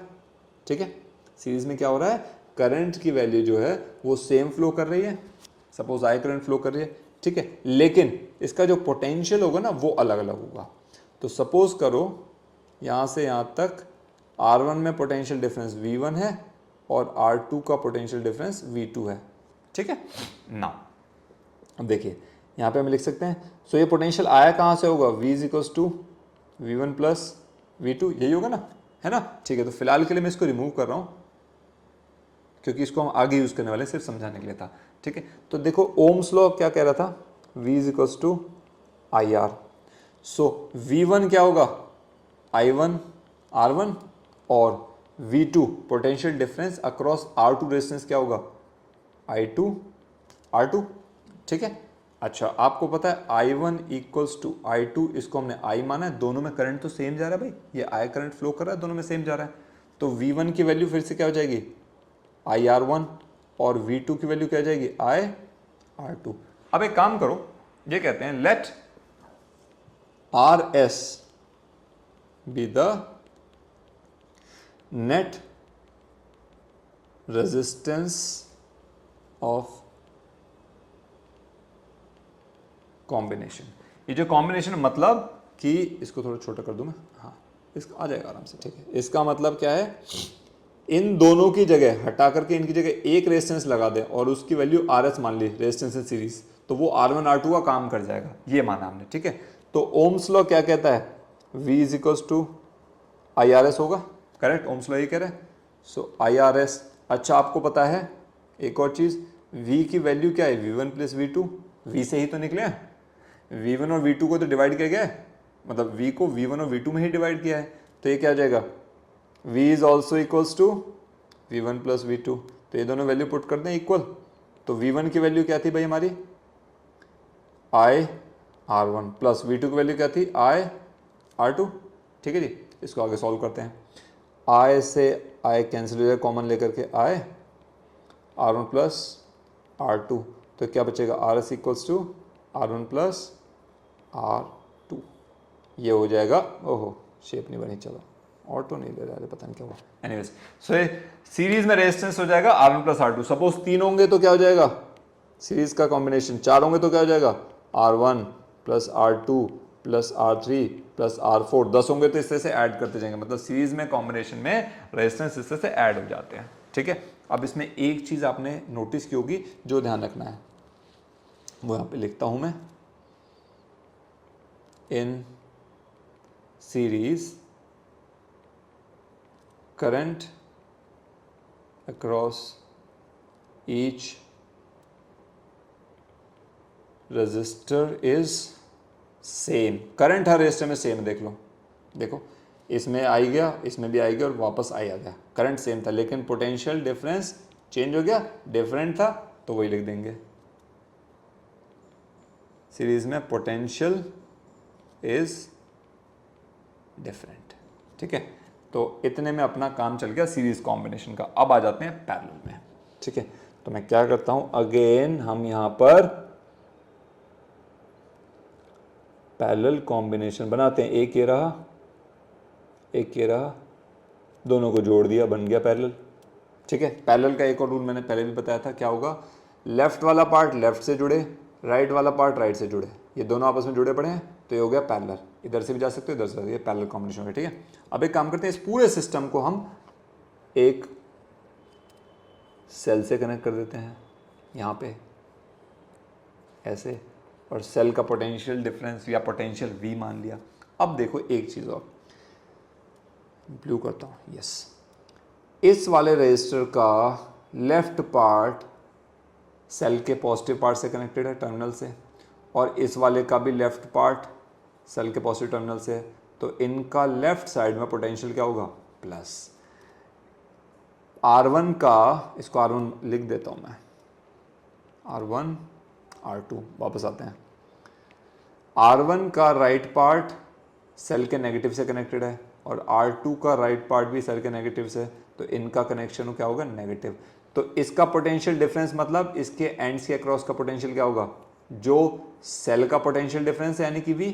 इसी तरह से इसका एंड कनेक्टेड है इसके प्लस से और R2 का नेगेटिव कनेक्टेड है सेल के नेगेटिव से, तो इसका पोटेंशियल का डिफरेंस क्या होगा, जो इस प्लस माइनस का डिफरेंस होगा, यानी कि R2 का पोटेंशियल भी क्या होगा, जो सेल का है, और सेल का पोटेंशियल डिफरेंस क्या है, V है।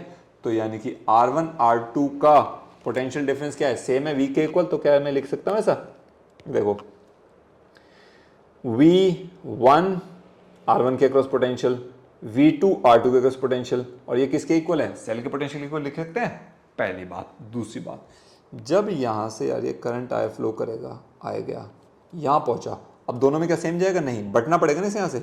सपोज R1 में I1 करंट गया और I2 में I2, R2 में R2 चला गया, ठीक है। तो यहां से I1 और I2 बाहर आएगा और ये वापस आकर के फिर से I2 हो जाएगा, ठीक है। तो current across each res is different, current different हो गया, ठीक है। R1 में I1 जा रहा है और R2 में I2, ठीक है। सो यहां से V1 इक्वल टू क्या हो जाएगा, I1 R1, और V2 क्या हो जाएगा, I2 R2, ठीक है। अब जैसे वहां पे सीरीज में कहते हैं, यहां पे भी करते हैं, let RP is net resistance in parallel combination. Parallel combination में नेट रेजिस्टेंस मान लिया हमने क्या है, RP, ठीक है, मान लिया। तो इसका मतलब क्या है कि वो RP वो टोटल रेजिस्टेंस है जितना ये दोनों मिल करके दे रहे हैं, ठीक है। मतलब इन दोनों को हटा दो, इसकी जगह एक लगा दो ऐसे, उसकी RP मान लो, वैल्यू हो जाएगी रेजिस्टेंस की कॉम्बिनेशन की, ठीक है। सो RP मान लिया हमने ना, अगर RP मान लिया आपने तो आप इसको सॉल्व करके देख लो, यहाँ पे ये दे देगा आपकी वैल्यू, RP हो गया। So Ohm's law, V is equals to current कितना I माना है सर्किट में से निकलने वाला, RP हो जाएगा, ठीक है। बट यू नो V की वैल्यू क्या है, V1 और V2 के बराबर ही है, ठीक है, ये आपको पता है। और जो करंट I है वो डिवाइड किस में हुआ है, I1 और I2 में ही डिवाइड हुआ है ना, यही हुआ है। तो यहां से I1 की वैल्यू क्या हो जाएगी, I1 क्या होगा, V1 बाय R1, और I2 क्या होगा, V2 bye R2। In equation से निकाला मैंने, simple left right cross multiply कर दिया, ठीक है। तो I की वैल्यू इस इक्वेशन से क्या हो जाएगी, V by RP is equal to I1 की वैल्यू यहां से पुट करो, V1 bye R1 plus I2 की वैल्यू V2 बाय R2। अब आपको पता है V1 V2 तो V के बराबर थे जी, सो हो जाएगा V by RP is equal to V by R1 plus V by R2। V1 V2 value put कर दी, दोनों साइड से V कॉमन लेके कैंसिल हो जाएगा, तो क्या बचेगा, 1 by RP is equal to 1 by R1 plus 1 by R2। ये हो गया पैरेलल कॉम्बिनेशन में रेजिस्टेंस का फॉर्मूला। अगर 2 3 4 10 50 हो जाएंगे, क्या करोगे, 1 by RP equals to 1 by R1 plus 1 by R2 plus 1 by R3 plus 1 by R4, इस तरह से चलता जाएगा, जितने मर्जी 10 तक कर लो, 20 50 100 जितने लगाओगे उतना चलता जाएगा, ठीक है। So that is one part of it. ये अब इसमें जैसे सीरीज में था, इसी में क्या होगा, क्या हुआ यहां पे,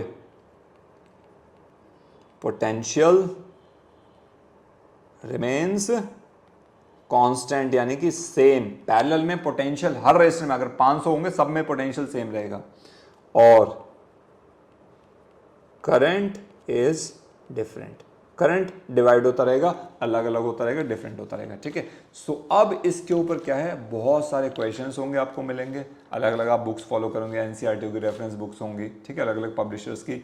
आपको जो भी डाउट हो इसके अंदर, कोई क्वेश्चन नहीं समझ आ रहा और सीरीज पैरेलल का, ठीक है, आप यहाँ पे क्या करेंगे, आप यहाँ पे केवल कमेंट में मुझे बताएंगे कि ये डाउट मेरे से सॉल्व नहीं हुआ है, और मैं तुरंत उसका आंसर करके आपको दूंगा, ये मेरा काम है, ठीक है जी। सो इसके क्वेश्चंस को करना, बहुत इंटरेस्टिंग क्वेश्चंस होते हैं इसके, ठीक है। So work on to this. अच्छा, एक चीज़ अब इसमें, इसकी वजह से ही पता है कि हम जो घरों में सर्किट लगाते हैं, वो डोमेस्टिक सर्किट जो होता है वो सीरीज में होता है, पैरेलल में होता है, क्वेश्चन आता है कई बारी, ठीक है। तो नॉर्मली क्या होता है, देखिए, अगर सीरीज में हम लगा देंगे ये वाला कंडीशन, ठीक है, मैं इसको एक लाइन में कह के इसको समाप्त करूंगा, छोटा सा टॉपिक है, अलग अलग बुक्स में बहुत डिटेल में दिया होगा ये। तो अगर सीरीज में लगाते हैं तो सपोज करो यहाँ पे खराब हो जाता है, ये रेजिस्टेंस उड़ जाता है, खराब हो जाता है, तो क्या इस तक करंट जाएगा, नहीं, करंट की सप्लाई बंद, करंट इन जाएगा, तो इलेक्ट्रिसिटी आगे फ्लो नहीं करेगी, आगे लगा हुआ हर इंस्ट्रूमेंट खराब हो जाएगा। सपोज यहाँ पे बल्ब लगा है, इस रेजिस्टेंस के बाद यहाँ पे एक ये ऐसे बल्ब का सिंबल होता है, बल्ब लगा हुआ है, तो इसमें करंट जाएगा नहीं, ये खराब हो गया, ब्लॉक हो गया, बल्ब में करंट नहीं जाएगा, ब्रेक, खत्म कहानी, सर्किट खराब। पैरेलल में क्या होता है, बेटर है, इसमें जा रहा है करंट, ये उड़ गया, उड़ जाए, इसमें तो जाके पास कर रहा है अपना। सपोज यहाँ पे 500 इंस्ट्रूमेंट लगे हैं, एक बल्ब भी लगा हुआ है, ये रेजिस्टेंस खराब हो गया, नहीं गया, लेकिन बल्ब में जा करके करंट वापस फ्लो कर जाएगा, बल्ब जलता रहेगा। सो पैरेलल कॉम्बिनेशन जो होता है वो बेटर होती है, हमारे घरों में वायरिंग करते हैं ज़्यादा बेटर है, क्योंकि उसमें एक इंस्ट्रूमेंट खराब हो जाए तो दूसरे इंस्ट्रूमेंट में प्रभाव नहीं पड़ता। इसके एडवांटेजेस हैं अपने अपने, ठीक है, एक अप्लायंस हो जाए तो दूसरा अप्लायंस बचा रहेगा, ठीक है। सो हर एक को वोल्टेज भी लगभग सेम मिलती है। देखो पैरेलल में क्या बेटर है, ये वोल्टेज है सपोज 220 वोल्ट मिल रही है, तो इसको भी 220 वोल्ट मिलेगी सेम, इसको भी 220 वोल्ट मिलेगी, तो वोल्टेज कम नहीं हो रही तो उसकी एफिशिएंसी, सपोज बल्ब या ट्यूब है तो वो डिम नहीं होगा, ठीक है। इस तरह से इसके अपने एडवांटेज और डिसएडवांटेज है डोमेस्टिक सर्किट्स में। So this is how you can work on to that. I hope आपको समझ आएगा। यहाँ पे कंप्लीट हो जाएगा, अगला टॉपिक शुरू करेंगे हम।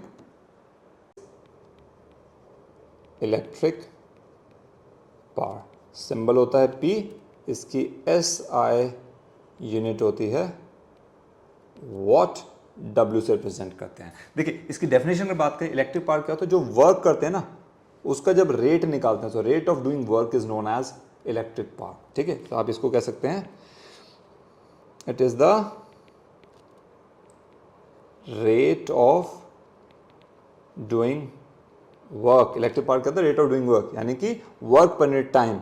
सो power is equals to work per unit time, मतलब डिवाइडेड बाय टाइम, ठीक है। So P is equals to W by T भी आप ऐसा लिखे देखेंगे, या फिर इसकी यूनिट देखेंगे 1 watt is equals to 1 joule upon 1 second. तो यहां से आप वॉट को डिफाइन कर सकते हैं ना, 1 watt is defined as the amount of power generated when 1 joule of work is done in 1 second। इस तरह से आप इसको याद रखेंगे, ठीक है। तो हमने बताया ये क्या है, रेट ऑफ डूइंग वर्क, ठीक है। अब ये 1 वॉट हो गया। सो 1 वॉट की जगह यहाँ लिखा हो ऐसे 1 किलो वॉट मतलब 1000 वॉट। अब आपको ये पता होना चाहिए क्या है, पहले डिस्कस हो गया 10 की पावर 3। अगर मेगा आ जाए 1 MW, इसका मतलब क्या, 1 मेगावाट मतलब 10 की पावर 6 वॉट, इस तरह से होता है, ठीक है। अच्छा एक यूनिट होती है उसकी हॉर्स पावर, याद रखना, हॉर्स पावर, ठीक है, वो होता है 746 वॉट। HP 1 हॉर्स पावर, ये जो जितने व्हीकल्स होते हैं उसको भी हम यूज़ करते हैं ना, HP वही है, HP जो आपने सुना होगा, दैट इज़ हॉर्स पावर, ठीक है। अच्छा अब इसका फॉर्मूला अगर निकालना देखिए, so power is equals to work upon time. अब आपने पढ़ा था पोटेंशियल क्या होता है, वर्क अपॉन चार्ज, ठीक है। दैट मीन्स वर्क क्या हो जाएगा, पोटेंशियल इनटू चार्ज। और एक और चीज़ आपने पढ़ी थी, जो चार्ज होता है वो होता है I इंटू टी, आई इसको क्यू बाई टी था ना, I इंटू टी। तो ये वैल्यू पुट करते हैं तो वर्क क्या हो जाएगा, V इंटू चार्ज की वैल्यू IT। सो VIT हो गया। तो यहाँ पे लिखता हूँ मैं potential into current into time upon time, ये याद रखना। तो टाइम से टाइम कैंसिल है तो क्या हो जाएगा, power P is equals to potential V into current I, ये एक फॉर्मूला हो गया, ठीक है। अच्छा ये पहला फॉर्मूला है, इसको याद रखना। दूसरा देखो एक और, ओम्स लॉ क्या था हमारे, V is equals to IR। तो ये वैल्यू पुट कर दे इस इक्वेशन में। सो पावर क्या हो जाएगा, IR इंटू I, ये क्या हो जाएगा I स्क्वायर R। ये थोड़ा जल्दबाजी में गलत लिख दिया, राइटिंग खराब हो गया बहुत ज़्यादा। I स्क्वायर R पावर का एक फॉर्मूला ये हो गया। एक और चीज़, सो यहाँ से R की वैल्यू क्या हो जाएगी, V बाय I, या फिर एक काम करने, हमें V और I मिल गया, I मिल गया। अच्छा अब एक काम करो, तो यहाँ से I की वैल्यू देख लो। अब आप I क्या हो जाएगा, V अपॉन R, ये वैल्यू इसमें पुट करो। P is equals to I की वैल्यू V बाय R उसका स्क्वायर इंटू R, ठीक है, ये वैल्यू इसमें पुट किया। ये क्या हो जाएगा, V square by R square into R, क्या बचेगा ये, V स्क्वायर बाय R। सो ये हो गया तीसरा फॉर्मूला। सो ये 3 फॉर्मूले हो गए पावर की वैल्यू निकालने के लिए, P is equals to V into I square R और V स्क्वायर बाय R। इनसे आप इनकी वैल्यूज़ को निकाल सकते हैं, ठीक है। आपने एक जगह कहीं लिखा हो, कहीं पे लिखा हो ना पावर रेटिंग जैसे होती है, तो आपने लिखा होगा बल्ब लिखा था 40 वॉट 220 वोल्ट। इसका मतलब क्या है भैया, 40 वॉट की पावर कंजम्पशन करने वाला है और 220 वोल्ट इसको चाहिए जलाने के लिए। ठीक है, ये होता है जस्ट रेटिंग जो मेरे को जो आपने देखा होगा, मैंने को आपको बताता हूँ। ठीक है, इसी तरह से एक और चीज़, अब देखो आपने अभी पढ़ा क्या, इलेक्ट्रिक पावर क्या होता है, वर्क अपॉन टाइम। ये वर्क क्या होता है, this is the energy consumed, energy consume करने वाला है, अपॉन टाइम। तो किसी क्वेश्चन में पूछा जाए न्यूमेरिकल में, find out the energy consumed, तो आप क्या करेंगे, सीधा सीधा करेंगे, energy consumed is equal to क्या हो गया, जितनी उसकी पावर है इलेक्ट्रिक पावर इनटू टाइम। ये एक और फॉर्मूला हो गया एनर्जी कंजम्पशन निकालने का। ठीक है, इसको ध्यान रखना, E is equals to P into time T, ये एनर्जी कंजम्पशन आ गया। और कई बार ना आप देखेंगे जो एनर्जी कंजम्पशन इसकी यूनिट होती है, एक कमर्शियल यूनिट बोलते हैं इसको, यहाँ पे लिख देता हूँ मैं, commercial unit of power, that is KWH, इसको बोलते हैं किलो वॉट आर। इसका रिलेशनशिप जूल के साथ बताऊँ तो क्या होता है, 1 kilowatt hour is equals to 1000 watt hour, kilo मतलब 1000, 1000 वॉट, आर के अंदर 60 मिनट और वॉट 60 इंटू 1 मिनट के अंदर 60 सेकेंड। तो ये क्या हो गया, 1000 इंटू 60 इंटू 60 होता है 3600 वॉट सेकेंड। वॉट सेकेंड ही जूल होता है, P is equals to W by T, so W equals to P into T. Power जब वॉट होगी, ठीक है, टाइम सेकेंड होगा, तो वर्क क्या हो जाएगा, जूल, सो 1 जूल क्या होगा, अच्छा ये W कैपिटल है, ये वॉट वाला अलग है। ठीक है, so 1 joule equals to watt second, just आपको शो करने के लिए। तो ये क्या हो जाएगा, 36 इंटू 10 की पावर कितनी होगी, 1 2 3 4 5, 10 की पावर 5 जूल, या 3.6 इंटू 10 की पावर 6 हो जाएगी, 10 बढ़ जाएगा जूल, 1 किलोवाट आवर। न्यूमेरिकल्स में अगर दिया हो तो आप इसको यूज़ करेंगे और अपने क्वेश्चंस को सॉल्व करोगे। ठीक है, इसी तरह से फिर पूछा जाएगा भाई 1 यूनिट कंजम्पशन है, उसका कॉस्ट 2 रुपये है। ठीक है, 5 यूनिट कंजम्पशन कैसे निकालेंगे, पावर रेटिंग दे रखी होगी, तो बहुत सारे न्यूमेरिकल होंगे उसके ऊपर। जो क्वेश्चन में आपको डाउट है आप क्वेश्चन पोस्ट करो, कमेंट डालो मेरे पास, ठीक है, मैं उसका आंसर आपको दूंगा। आई होप यहां तक ये समझ आएगा। अगला टॉपिक शुरू करेंगे। नेक्स्ट टॉपिक जो हम इसमें पढ़ने वाले हैं that is heating effect of current. अब ये क्या चीज़ है, देखिए समझते हैं इसको। सो लेट्स से आपने एक कंडक्टर लिया, यहाँ पे कंडक्टर को कंस्ट्रक्ट कर लेते हैं, ये डुप्लीकेट कर लेते हैं इसको, एंड लेट्स से ये हमारी वायर है यहाँ पे, ठीक है, and put it over here like this. ठीक है ना, अच्छा अज्यूम कर लो इस वायर की जो लेंथ है वो L अज्यूम कर लिया हमने, और right let it like this, L is the length of this wire. ठीक है, अच्छा, और वायर का रेजिस्टेंस R मान लिया। ठीक है, और इस L लेंथ में जो करंट फ्लो कर रहा है that is let's say I current flow कर रहा है, और ये A इसका क्रॉस सेक्शनल एरिया था, और इस वायर के एंड्स के अक्रॉस जो पोटेंशियल डिफरेंस है वो अप्लाई किया हुआ है V।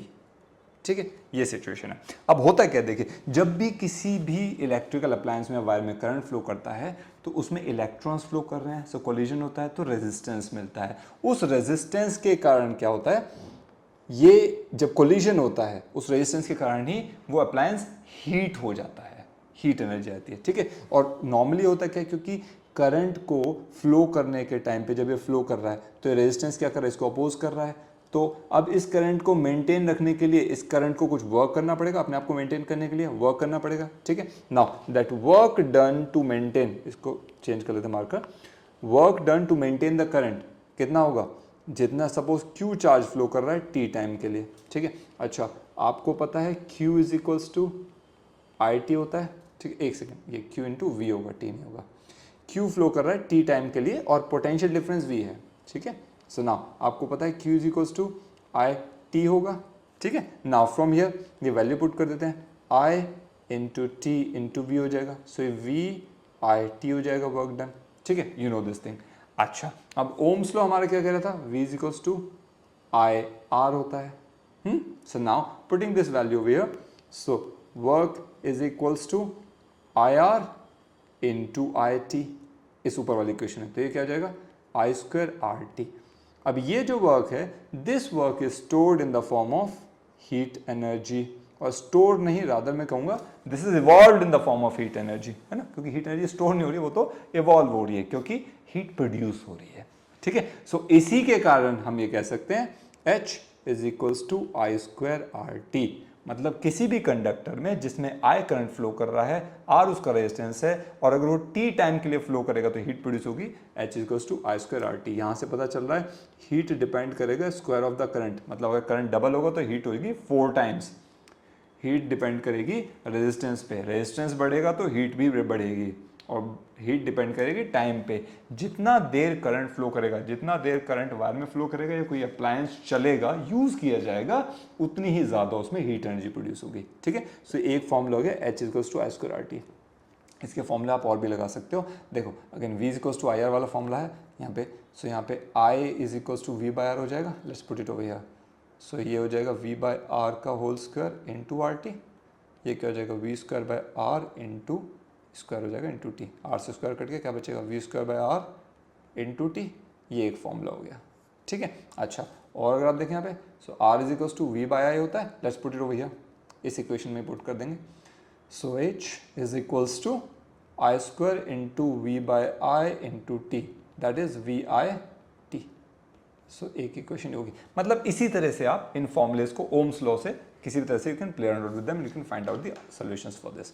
तो इसके साथ आपका ये हीटिंग इफेक्ट वाला टॉपिक क्लियर होता है। किसी वायर में करंट फ्लो करता है तो उसमें रेजिस्टेंस के कारण हीट प्रोड्यूस होती है, ये पॉइंट हो गया। अब इसमें एक एप्लीकेशन बहुत बड़ा ध्यान देने वाली चीज़ है, जो हमने बात की थी पहले कि इलेक्ट्रिकल आयरन जो होता है, ठीक है, इलेक्ट्रिकल आयरन वो जो कपड़े प्रेस करते हैं ना, उसमें जो फिलामेंट यूज़ करते हैं वो किससे, नाइक्रोम वगैरह से बना होता है। तो इसी कारण जब रेजिस्टेंस बढ़ता है, ठीक है, when resistance increases so heat energy is also increases, तो हीट प्रोड्यूसेस रादर इंक्रीजेस। ठीक है, इसीलिए हम उसमें कैसा फिलामेंट यूज करते हैं, नाइक्रोम का, ताकि रेजिस्टेंस ज्यादा होगा तो हीट बढ़ेगी और कपड़ा जल्दी प्रेस होगा।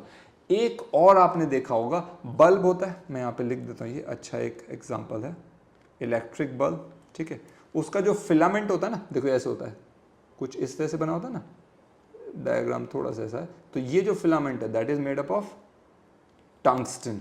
ठीक है, इसको किससे बनाते हैं, टंगस्टन से। उसका पता है मेल्टिंग पॉइंट 33,000 समथिंग, 23,080 के आसपास है शायद, अगर मैं सही हूँ, मतलब 3380 डिग्री सेल्सियस के आसपास उसका मेल्टिंग पॉइंट है। मेल्टिंग पॉइंट तो कितना ज्यादा है, अब ये इतना ज्यादा मेल्टिंग पॉइंट है, यानी कि उसके अंदर बहुत ज्यादा हीट प्रोड्यूस हो रही है। ठीक है, हीट बहुत ज्यादा प्रोड्यूस हो रही है, और इसके अंदर जो गैस होती है वो एक्चुअली स्पेशल गैस होती है, एयर नहीं होती, इसके अंदर होती है आर्गन या नाइट्रोजन, ये गैस डली होती है। अगर एयर होती ना, ऑक्सीजन होती, तो इतने ज्यादा टेम्परेचर पे तो वो उसके साथ जल जाता, रिएक्ट कर जाता ना, मतलब इतने टेम्परेचर पे तो हीट अप हो जाता। तो टंगस्टन की जगह अगर नॉर्मल फिलामेंट होता, या एयर की जगह आई मीन ऑर्गन या सॉरी आर्गन या नाइट्रोजन की जगह एयर होती, उल्टा बोला मैं। ठीक है, अगर एयर होती तो क्या होता, इतना हाई टेम्परेचर में तो आग लग जाती, वो तो it could have burned over there, right. So इसीलिए हम क्या करते हैं कि बल्ब के अंदर आर्गन या नाइट्रोजन जैसी गैसेस को यूज करते हैं, जो सीधा सीधा कैच नहीं करने वाली किसको, फायर को। ठीक है, और ये जब गर्म होता है टंगस्टन, ये इतना ज्यादा गर्म होता है ताकि वो ग्लो करने लग जाता है, क्योंकि गर्म बहुत ज्यादा, तो इसका melting point 3380 degree Celsius, 3380 degree Celsius है, बहुत ज्यादा है। तो इसलिए मतलब ये रिलायबल हो हाई टेम्परेचर पे भी, तो इस तरह से बल्ब की बनावट होती है। और अगेन रेजिस्टेंस बहुत ज्यादा हाई होता है टंगस्टन का। ठीक है, तो ये पर्पस हो गया इसके पीछे। सो यहां तक मैं ये कहूंगा कि आपका 10th क्लास का इलेक्ट्रिसिटी के अंदर जितना टॉपिक चाहिए सारा कवर हो गया है।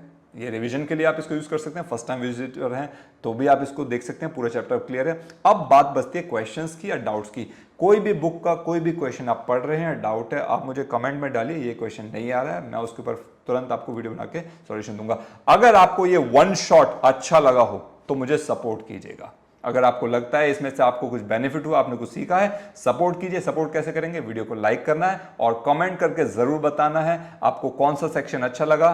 कोई सजेशन है, आप कुछ और वीडियो के अंदर और इंक्लूड करवाना चाहते हैं, मुझे बताइएगा, मैं उसके लिए भी जरूर डालूंगा। बट यस, कमेंट करके बताना जरूर है। ठीक है, आपका प्यार, आपका सहयोग, सपोर्ट बहुत इंपॉर्टेंट है। ठीक है, I need your support guys, thank you so much. और अभी तक सपोर्ट ही कर रहे हैं आप लोग, ये मैंने तो बस अभी शुरू किया था कुछ ही टाइम पहले, ज़्यादा टाइम हुआ नहीं मुझे बनाते वीडियोस, बट हाँ अच्छे खासे सब्सक्राइबर बढ़ रहे हैं धीरे धीरे, तो मेरे लिए तो बहुत है इतने, जितना प्यार आप लोग दे रहे हैं, thank you so much. And yes, इसको यूज़ करके 100% एटलीस्ट इस टॉपिक के अंदर धीरे धीरे पूरी की पूरी साइंस, फिजिक्स, केमिस्ट्री आपकी जो रहेगी यहाँ पर आपको मिलेगी। I put it over that, ये मेरी गारंटी, आपको कमिटमेंट है, ठीक है। लेकिन हाँ, अब इसका रिजल्ट आपने मुझे क्या देना है, एक तो कमेंट करेंगे, लाइक करेंगे, शेयर करेंगे और सब्सक्राइब तो बिल्कुल नहीं भूलेंगे, वो जरूरी है, ठीक है। साथ में रिजल्ट आपका 100% अगर आप मुझे देंगे तो मैं समझूंगा मेरा ये वीडियो बनाने का जो पर्पस था, मात्र सब्सक्राइबर बढ़ाना नहीं है, वो तो है ही है, ठीक है, पर्पस है, बट मेन जो पर्पस है कि ये किसी व्यक्ति के काम आए और मुझे जो रिटर्न में मिले वो आपके मार्क्स। और अगर मार्क्स आए इसको पढ़ करके, तो यार जिस दिन मार्क्स है ना, कमेंट करके जरूर बताना कि सर इलेक्ट्रिसिटी वाले चैप्टर में जो कुछ आया था, आपने पढ़ाया था, वो काम आया। ऐसी आशा के साथ आप सबके लिए शुभकामनाएं। Thank you so much. अगले फिर वीडियो में मिलेंगे नए टॉपिक के साथ। Take care.